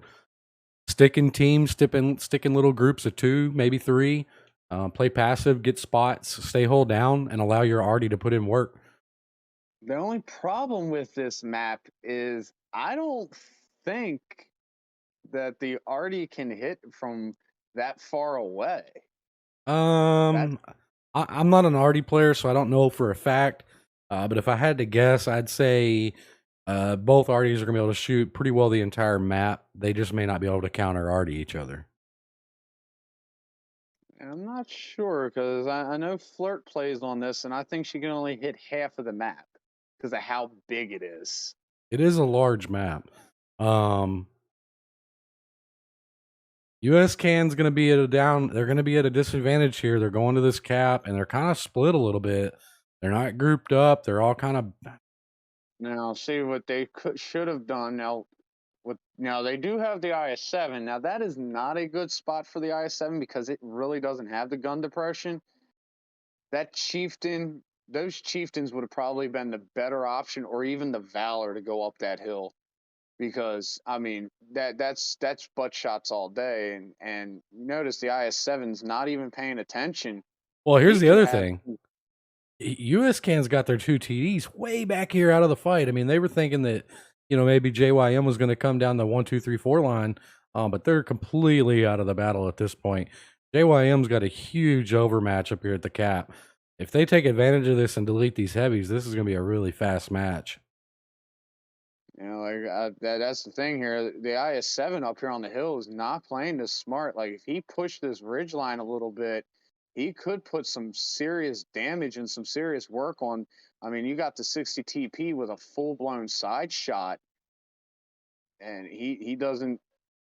That's why I say I don't think the IS-7 was a smart move to put up here. Yeah, he's out of place. Oh, Their but Valor's Graham's gotten taking big punished. shots. Their Valor's going to go down here. He tried to make a cross. He's done. The E4s are still out of the game. They're climbing the hill. This isn't good for US Can at this point. And now the IS-4 is now pretty much in trouble with an E4 and an IS-4, so they're probably going to eliminate this IS-7. USCAN just needs to calm down. This is kind of how they were playing last week. Is they're kind of rushing now, and I think they just need to calm down, slow down a little bit, because they're just rushing it and making the same key mistakes they were making the first week that they weren't making so far today. I mean, they've lost 2 heavies and their 2 E4s. Well, one E4 is just now getting into the battle. Took his first shot. The other E4 is back here. I think he's trying to get a shot on the I-7. He did kill him, so that's good that he killed him. They do have map control. They did take out the arty. They still have their arty. The problem is they're losing their E4 here. He's getting rushed by 3 tanks. I don't know. This is going to be a tough one. It is. I mean, Their chieftain's getting circled. 60. Yeah, he's getting circled out here by 3 tanks. He may be able to work with the E4 and get that 60 TP out. And the E4 didn't even shoot towards him. Already got him out. Okay, so they did get the 60 TP out, so that's a plus. They do have a light and a medium up here that's going to get some snipies going. The E4 is getting hit by a medium, and now he's got the heavies to shoot at him. He should be able to back off and not get shot by the heavies, but he's got to deal with this medium, which is... He's kind of in a decent position to be able to deal with the medium. Medium can't just hold his butt. He did land a nice shot. Artie might take a shot at this guy, try to get him deleted. These, man, probably maybe going to kill the E4 here. Artie did kill the M60, so that was good for the E4. He's going to be able to turn around, maybe turn around. I don't know. Is he going to back up and get shot in the butt here? He's going to take a butt shot. He's about to get a butt shot from Rasani behind him. I don't know if he realized that. Okay, so he's going to go down. The over here. The IS-4 might go down, but he's put in work. He's kind of bled him over here. The baddie, yep. The IS-4 is going to take out the T100 here. Baddie's almost low. I guess he is loaded. I don't know. That's a glitch on the reload bar on this spectator mode. Okay, so he was loaded. He got the IS-4 out. I don't know, man. The E4 over here, he's a one shot. I know he has these guys spotted. Artie might be able to land a nice shot. We'll see. The E4 they have on the hill is a 1. The baddie might be able to get him lit and kill him, but that's going to be a hard pin for the baddie from that angle. The E4 is probably hull down for him. This E4 is a 1. I'm really surprised that the E4 on the hill has not turned to shoot him. I don't know if there's a communication problem. And is this guy looking... I think there's a communication problem going on here. I don't know... So the baddie's putting huge punish on the chieftain. This E4 hasn't been shot by the E4 on the hill yet, but I think, yeah, there he goes. He got the shot, so he took out the E4. Artie's going to have to land a shot here.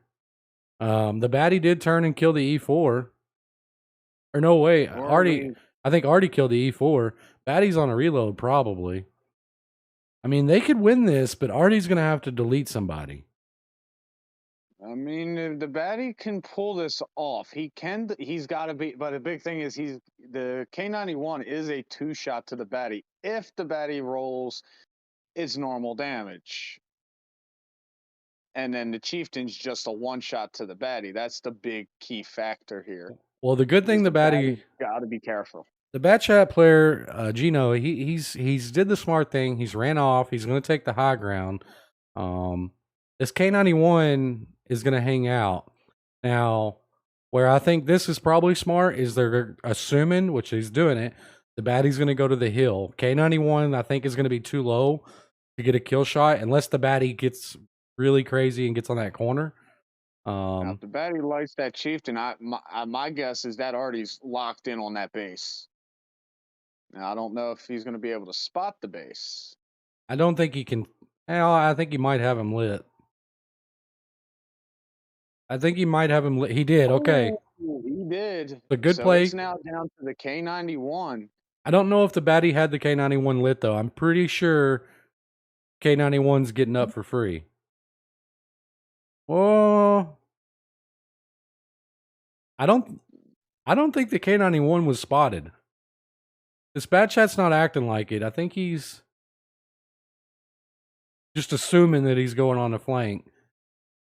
You know, honestly, the smart play would be for the baddie to fall back towards Artie, and if the K91 applies cap pressure, the baddie can come up and spot.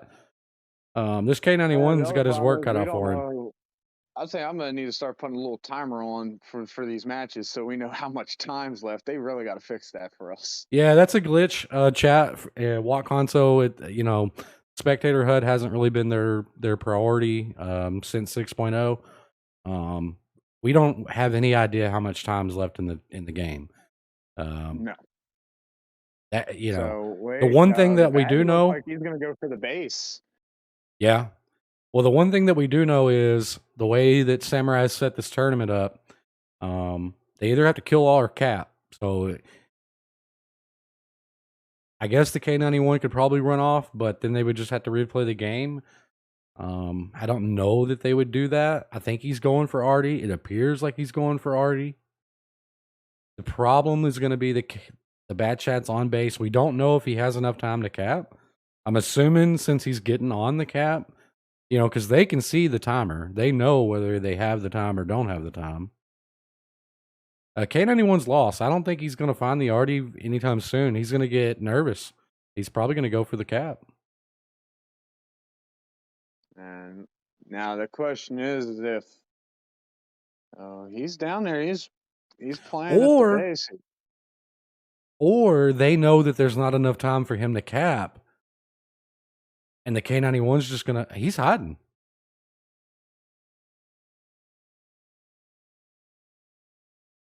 He might be enough. Well, to be fair, he may think that Artie is on the cap and the Bat Chat's looking for him. Okay, that may be what's taking place. Or they're just going to let this go to a replay. There must not have been enough time. The baddie got off the flag. I guess JYM's just gonna ride this out to try to get a replay here. I'm not real sure. Yeah, the timer's clicking down. JYM hid to try to get the replay. That's tough. I don't. Yeah, I hear this timer kicking down. You know, I know it's a rule, and I think JYM took advantage of it. So GG's to him for that. US can. They could have had this in the bag. The K91 could have beat the But you the gotta baddie. look at it this way: them forcing a replay can hurt them because USCAN still has that 10th guy Yeah, that they can still pull in. yeah. You make a valid point. They just bought US can time to get their 10th guy on. So So GG's to US can on that one. They outplayed JYM on most of the brawls. There is no winner in this round. The way the tournament rules are is if one team doesn't kill everybody or cap the flag, it goes to a replay. You replay the round. So that's the rule, and that's how it happened. US can definitely put out some damage here. I mean, you got Jeff in the E4 with 3,400 and a kill. You got Gino in the bad chat, 4 kills, 3,400 damage. You got Super in the T100 with 1 kill, 2,700 damage. You got K in the Kong GC, which hit some good shots there, 3 kills, 2,400 damage. You got Demon in the I7 with 2,100. You got Luke in the Chieftain with 16 with 23 assists. You got Harley Quinn in the E4 with 1,400. You got Lear in the Valor with 800, and Blitz in the Chieftain with 700. On the side of JYM, you got Rasani in the E4 with 1 kill, 2855. You've got Kaikitsu in the K91 who played it. I mean, I'm going to give it to him. He played it smart, but is it going to come back and bite him? Yeah, I mean, there's nothing wrong with playing the role. I mean, that's why rules exist. It's just they they were up tanks. US Can's down a guy. They kind of just bought him a lot of time. I don't know if US Can got the guy. That's yet to be seen. But yeah, I mean, that was a smart play on JYM's side. The K91 might have beat the bad chat, but that's a risk, man. I mean, Batty pops out some damage, and K91 didn't have a lot of health, so it wasn't a horrible decision on JYM's part. That was a very intelligent play to make. I mean, I think they thought that they were going to accomplish it because the guy went looking for Artie, it appeared, and then quit. So, yeah, GG's to JYM on that one. They get a replay, and I don't see a 10th US Can member in the lobby yet. How much time do they have? They've got a couple minutes here. You got Melano 646, 2 kills, 2440. Terminator in the Chieftain 1670. Phenom in the M60 1567. Simon I in the 2685 with 1 kill 1356. You've got Greg Graham in the IS7 1352. You've got Terrible Ducky in the Conqueror GC, not able to put out the workload he did the first match at 881. You've got Forza in the 60 TP at 826 with 1 kill, and Wolverine in the T100 LT at 343. USCAN still will be playing a man down. Okay, so they've confirmed they're going to be a man down for the. I mean, it bought them a little time though. Now they're still on their second game, so Yep, that bought them what 10 minutes. So bought him another match. yeah. I mean, or JYM's doing it to make And look, it a 10v10. well, look, here's something else to think about too for the people in chat that may disagree with the rules. Not only did JYM, yeah, they played the rule. Okay, that's fine. But if you're on USCAN's side, it's not necessarily a bad thing. You now seen how JYM played that the first round. Okay. And they bought you another match to give you time to get your 10th guy in here. So JYM's going to be forced to hopefully, play the second match on this. Or well, they're going to get a new map, aren't they? Yes, it will be a new map. Then that goes out the window because it's going to be a brand new map. Basically, what happens is the match plays out, goes how it goes, and it's just nobody's the winner. So it's a two-parter. I mean, for them, if you're playing down and you say, okay, I got a guy coming. Okay, if we can stall it, you and JYM side, you've given them the opportunity to get a guy in here, and they are ready. So we're going to launch. So Let's you've get it. basically given them an opportunity for that guy to get home, and we got Westfield. Well, I mean, you know, our map RNG is working for him right now, being a man down. I mean, Westfield's another good one to be man down on. But US Can's got to get it together with the passive play. I mean, they're playing too aggressive, especially being a man down. So we'll see how they ride this one out. Encounter on Westfield's weird. You can play it a couple of different ways. If I was US Can, I would elect to probably go down the K0 line, try to get some snipes in, just play real passive and force JYM to push. You know what I mean? We're going to have a chisel on JYM side this go round. It looks like everybody else is going to be pretty much in the same tanks. Ducky again going to play his artillery since, I mean, he's been providing some good luck to him with that arty. Yep, you got Wolverine coming. He's going to come right down the middle. Nope, he's going to cut over. So I don't know if US Can is going to do it. JYM definitely did what they're supposed to with the light tank. He came mid. He'll spot them crossing and this climb up here. US Can's light tank went north, so they're not going to get any of these tanks over here spotted. So it kind of makes all these guys irrelevant as they come up to this bridge spot to cross. They could have had shots. They're not going to have that now. They will have the knowledge that none of their team is north. The baddie just took 2 massive hits on USCAN side. He's got to get out of there. Yeah, see again another aggressive play from US Can. He come down here all alone, nobody to back him up. He's going to go out here. He's going to get cross shot. He's gone. Yep. And that's what JYM is doing. They put their tanks. I think that might have been a little bit of a bad play out of Super Bueno. I mean, he's been playing very strong in this tournament in the light tank. I think that might have just been a thinking that good punish on the I-7. Yeah, there's Graham. He's pushing out. He's possibly going to get tracked here in a second. Yeah, he pushed into a bad place. But he did a smart move because it's forcing them to come out to put shots on him. Do we even want to talk about what Artie just did to Demon Lord? I don't even think we want to talk about it. I think it's enough that it happened. Gee whiz. And yeah, they take Graham out, but they are not going to have a good exchange on him being deleted at all. I mean, your Valor back here is pretty much now a ram damage. The Demon Lord is severely punished. Well, here's the other thing. So we set up aggressive. We send a baddie to K0. He dies off the rip. But they got a chieftain way back here on the border. I mean, he's out of the game. JYM's definitely got the map.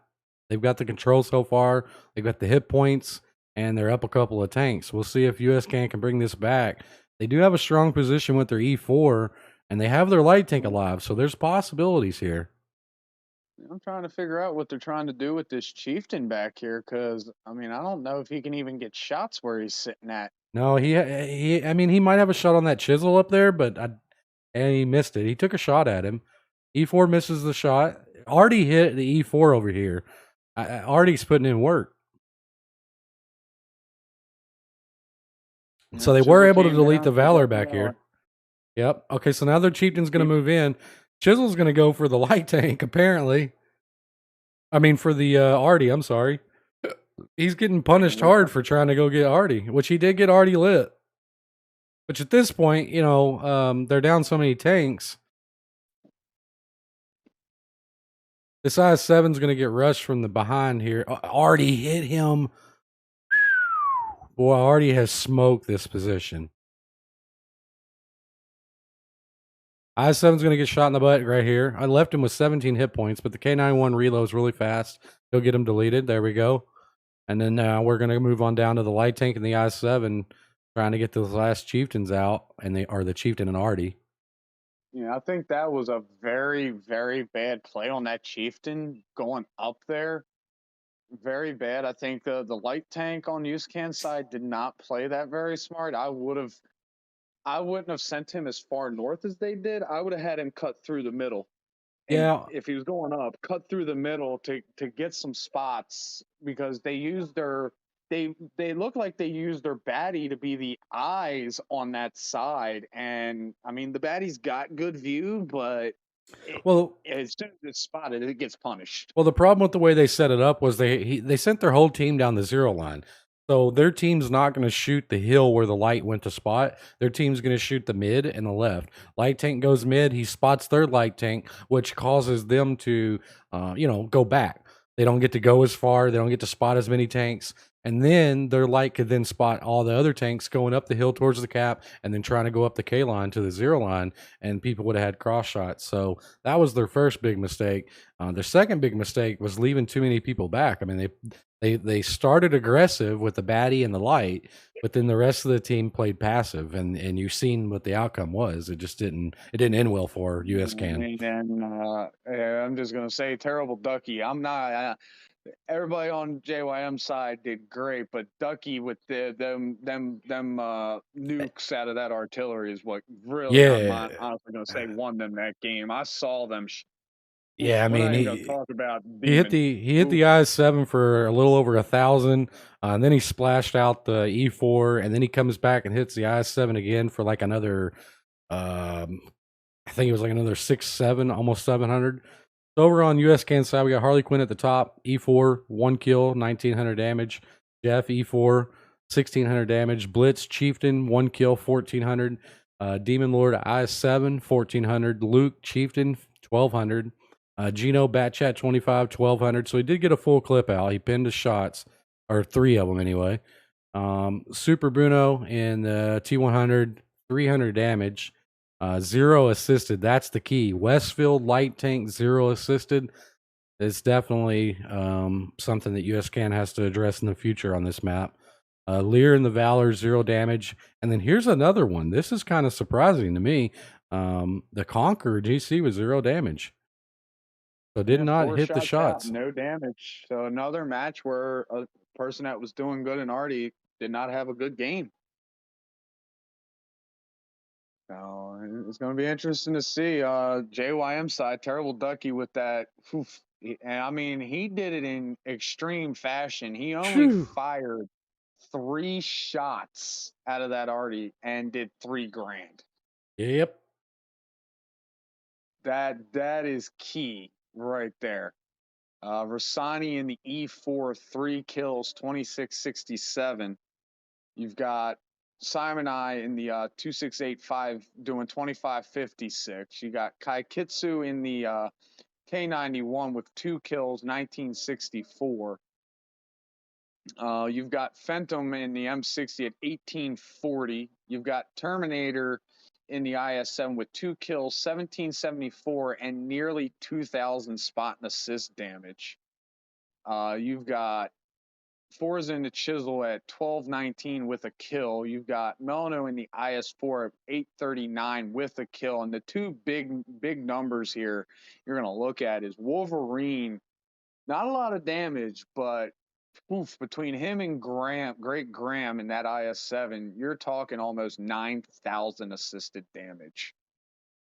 Just in that alone. Yeah, light tank and IS-7, which everybody in comp, usually everybody knows, IS-7 can spot.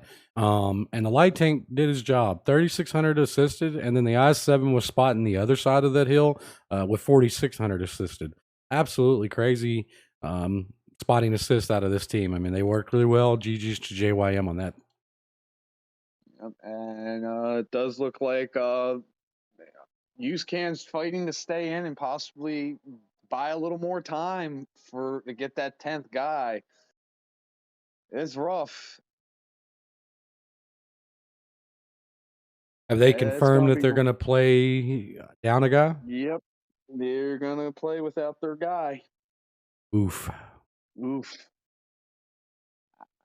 I mean, they got heart. I'll give them that. They got the heart just like SW does. Yeah, no, I mean, US Can's playing very well. There's nothing wrong with the way they're setting this up. I think they're just making a couple of mistakes early. You know, they're I don't know. It's like their communication between their flankers or their mediums and their heavies isn't really quite on key. Some are playing passive, some are playing aggressive, and that just doesn't really work too well in comp whenever that happens. It doesn't. I think I'm just hoping that they seem to have high morale with it. I just think they know that they're down a guy, and I think they're taking that and they're playing it just too aggressively at points, and that's what's hurting them. And we've got Erlenberg, and I think we saw this map once already We did. in the first week. We did in the first week. Oh wow, look at this chat. Right at the bottom of your screen on the side of the E4, that is the old school World of Tanks console ranked. I think it was Grandmaster. You had to get to the end of ranked. That's the emblem you would get. Boy, doesn't that remind you of the good old days. Look at that. Who's got that emblem? Let this be a sign, World of Tanks console. We want rank back. Thank you. Thank you. Which player over there has got that one on there? That's Jeff and his E4. All right, so on this one with Encounter, it really comes down just like it does in pub lobbies chat. Whoever gets the spots and can get a lot of cross shots and some good teamwork, probably going to win it. Artie can be a huge factor here. It really just depends. Now the big thing is that light tank. Okay, their Conqueror is moving in, so they do have a TD back there to try to protect them. Now the kicker about this map is both sides can stick somebody on the cap without even being shot, without being pushed. So we'll see if one of the teams elect to do it. So far, both teams are doing the exact same thing. So this might be a good one. That light tank's going to discover really quick, though, that he can't come up this side. US Can's got an E4 and a Chieftain here. So I highly doubt they push this side with that going there. Oh, and here we go. JYM's going to do it. They're going to put the 277 on the cap. He's going to get over here, and he's going to be unshootable. I mean, Artie's not even going to... Well, where he's sitting, Artie might be able to... splash him a little bit. Actually, no. Where he's sitting at, Artie can actually full-blown hit him. Oh, talk about full-blown hit. Sheesh. Well, now I retract my previous statement. Yeah, that building is good for that, but where he's at now, he can't be shot by Artie. The reason you can get shot there is where he was sitting at. He got into the window. Come right in. Oof. That was yeah, Lord, Artie is crazy. All right, so now both teams are kind of at a stalemate except for JYM's put the cap pressure on. He's now sitting. I think Artie might be able to maybe splash him. We'll see. Artie's going to have to try because that's going to be the only way they're going to get resets. They're going to move a guy down. They might be able to get him on the cap over here and keep it from going up. Now where he's going, he can't be touched. There we go. What happened to the... I didn't even notice the K1. The K91 died. Okay. GG's US Can. I didn't even notice that. He went to push over, and I think he got blipped by the E4 and the Chieftain together. The E4 just got tracked. He's going to go out here. The poo barn and the E4 from the other side, JYM just completely obliterated that E4.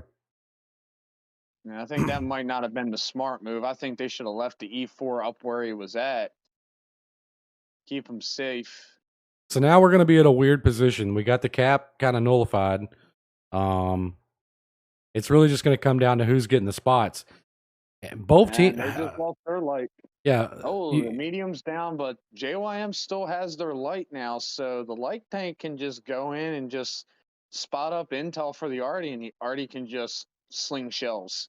Yeah, and that's what it's going to come down to. That light tank, which he's going to elect to do the mid, which isn't a bad thing. He's going to spot these heavies up here. Well, maybe not this heavy, but he's definitely going to spot this Chieftain.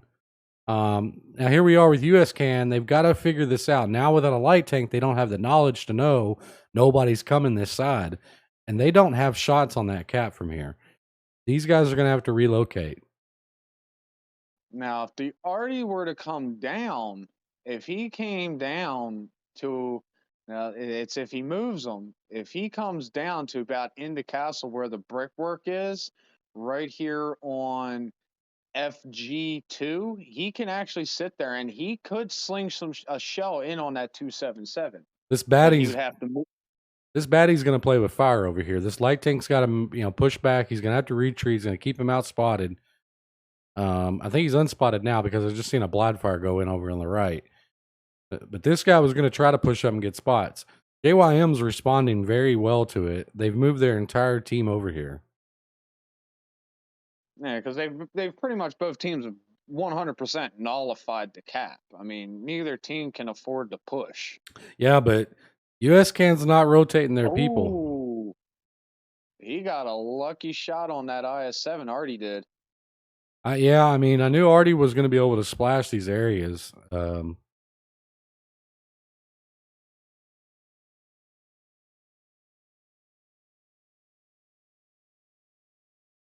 It's now just a matter of a stalemate. Well, it's not going to be long because US Can just lost their E4 on the left side, which is crazy. And then they got the light tank pushing over here with a TD behind him.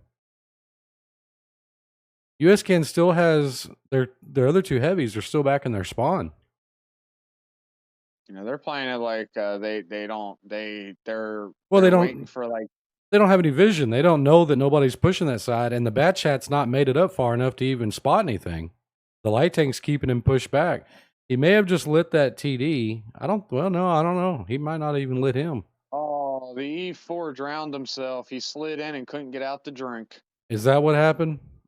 Yep, he slid and he couldn't get out the drink. Let's go over here and take a look. He fell down in the water, huh? Yep. Oh, yep, I see it. Harley Quinn, yeah. Slid down the little hill. Oh, yeah. You fall in here, there's no getting out. You're dead. So E4 didn't get shot back here. E4 killed himself. Yep. Slid down. She might have hit the wrong thing on the Xbox controller and it slid on down. But I will say this. US Can is actually sitting in a position where they don't have to do anything. They can ride this clock out, just like JYM did in that other match. JYM is the one that has to win this match to win the tournament. They're going to have to be the ones to push around, kill this IS-7 off of this cap. And so far, they're doing a good job keeping JYM from being able to get over here. Artie's working on this IS-7 slowly, though. No, they're pushing. They're pushing the poo barn here. Yeah, JYM is the one that has to kill this. They have to do. If they don't, US can ride this out, and they're going to get him deleted here. Skadoosh. Yep. Now JYM is out in the open. I mean, they need to be. US can needs to be punishing this. Yeah, that poo barn. I mean, but the problem is they don't have. They don't even have nothing to spot them. Yeah, their Valor's not set up to punish that at all, and the poo barn's just going to be able to retract out and sit on cap and make it a 3-man cap. And yeah, they got 20 seconds. There's not going to be a reset here. Artie tried to shoot at the 277 and he missed. Yeah, so that big thing right there is where you would need, once you realize he's moved, that Conqueror should have been moved down into the base, down into the castle, and JYM's going to take it 3-0.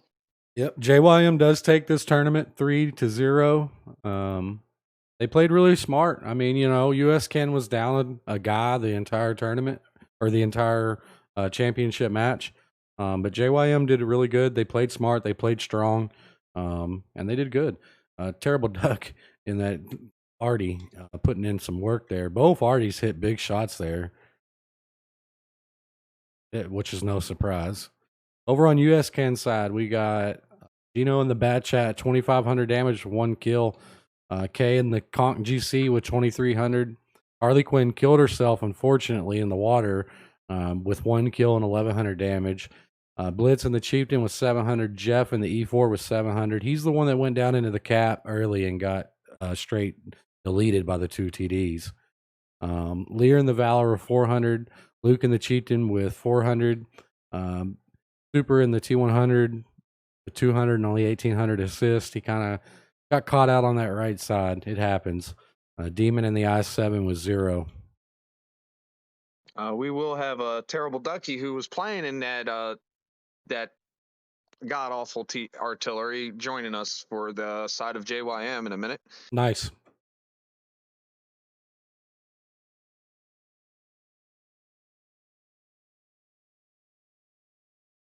But yeah, big props out to JYM. They defended and reaffirmed they're the 4th of July blowout champion. Yep. Terrible Ducky in the Conqueror, 1 kill, 27-15. Forza in the Pooh Barn there, 2 kills, 23-55. Oof. Not going to be a whole lot of damage because it was basically a stalemate. Yeah, after those first initial kills, it was just all about deleting the I7 off the cap so they could cap it. I mean, that's just the way it works. So we should have Ducky jumping in a second. You got Rasani in the E4 at 830. Phantom in the M60 was 700 with 2573 assisted out of Phantom. That was big for the artillery there. Terminator in the VZ55 at 467. Wolverine, not very effective as far as getting spot and assist or damage out, but he was effective in keeping the baddie from being Absolutely. able to push. Yeah, that was the whole goal of what he was doing. He kept the baddie from getting over there and getting spots for Artie. I'm in it. What's up, Ducky? Hey, Terrible Duck. No. Hey, what's going on, Sam? What's going on, Noodleten? Congratulations to JYM, buddy. Why, thank you. Yeah, Kinda congrats. heard you guys, I kind of heard Graham yelling at you guys on a couple of them matches tonight. Yeah, just a little bit. Yeah, so Terrible Ducky, tell us a little bit. I mean, are you the caller for JYM during these games? I wouldn't say necessarily, but I'm like not the main one, but I am a shot caller. I got I've you. been playing this game for 8 years, since like February, pretty much right after it came out. I got you. Strong performance in the whole tournament. I mean, y'all stayed in the winners bracket the entire way through. We're pretty well dominant in every game. I mean, you had a little bit of adversity in a few games, or at least a few little matches. You made some early mistakes, got punished for it. But overall, strong gameplay. Communication seemed to be on point. I mean, is that what you were seeing on your end of communication? I mean, tell us a little bit about how it was going for you in the games. Oh, communication, usually it varies. We have good communication between everybody, but definitely at times it turns into absolute yelling chaos, Yeah. especially when it gets really stressful. I got you. Yeah, I mean sometimes in those tight games. I mean, any team deals with it sometimes, but usually it could hurt you. It could cause you to play bad. I mean, you guys seem to, I don't know, rally on it, I guess, and you do good. So Yeah, I'd say we thrive in chaos, as backwards sounding as it is. so did anything surprise you in the tournament in any of the matches? Um, Not necessarily. They were all good games played by all good games. All of the clans did good. Nothing terribly surprised me. Yeah. Well, GG's, man, and congrats to JYM taking home the championship. I think this is what, your second year in a row on the victory here, right, for this tournament? Yes, it is. Nice. Well, I really appreciate you hopping in, talking about the games. Again, congrats on the victory. And yeah, Samurai, you got anything else to wrap it up? Not at all. Just anybody that was watching that has a clan that wants to come into MapFights, absolutely hit up myself, Great Graham. You can probably, I don't know, Ducky, or you can hit up on Xbox on JYM side, Simon I can get you in contact with Great Graham if you're Xbox. For PlayStation side, you can hit up Samurai of Faith. I'm in lots of different Discords, so if you see me and you're interested, absolutely hit me up. We'll get you your team and your clan involved. I mean, more tournaments are going to be coming out like this through MapFights down the line. Definitely, some of them are going to have some interesting, and quite a few are going to have some ridiculous prizes involved. Nice. Sounds like a plan. Yeah, absolutely, chat. Take advantage of it. If you're a Tanks player watching this live on Twitch, or if you're watching it later on YouTube and you're not involved in comp, hit up any of these guys. They'll be more than happy to get you involved. Hopefully the comp scene gets on a little bit of a rebuild. I know MapFights is still running pretty strong, but they run a lot of really unique things over there that attract a lot of clans. So anytime you want to get involved, reach out to anybody. And yeah, it was a blast. Thanks for coming out and watching. GG's to JYM and GG's to the other teams. All the matches were good. I can't complain about a single thing. The tournament ran smooth. Teams did everything great. There was no problems, and that's rare. So speaks highly of each team that participated in this tournament. GG's, and that's going to be it for me. Yes, sir. Thank you, boss. All right, chat. Hey, y'all stick around at the end of this whenever the 10-minute timer is up, because we're running a 10-minute delay. We're going to go over and raid Vishal. He's currently live. So if you haven't followed him, make sure to drop him a follow. If you don't know who Vishal is, he's a fellow streamer on Twitch for Tanks. He likes to, get a little aggressive. He plays very smart and tactful. He likes to do mastery games and mark tanks. So make sure you stick around and check him out. And I really appreciate it. So GG's to JYM and all the other teams, and we'll catch you on the next one.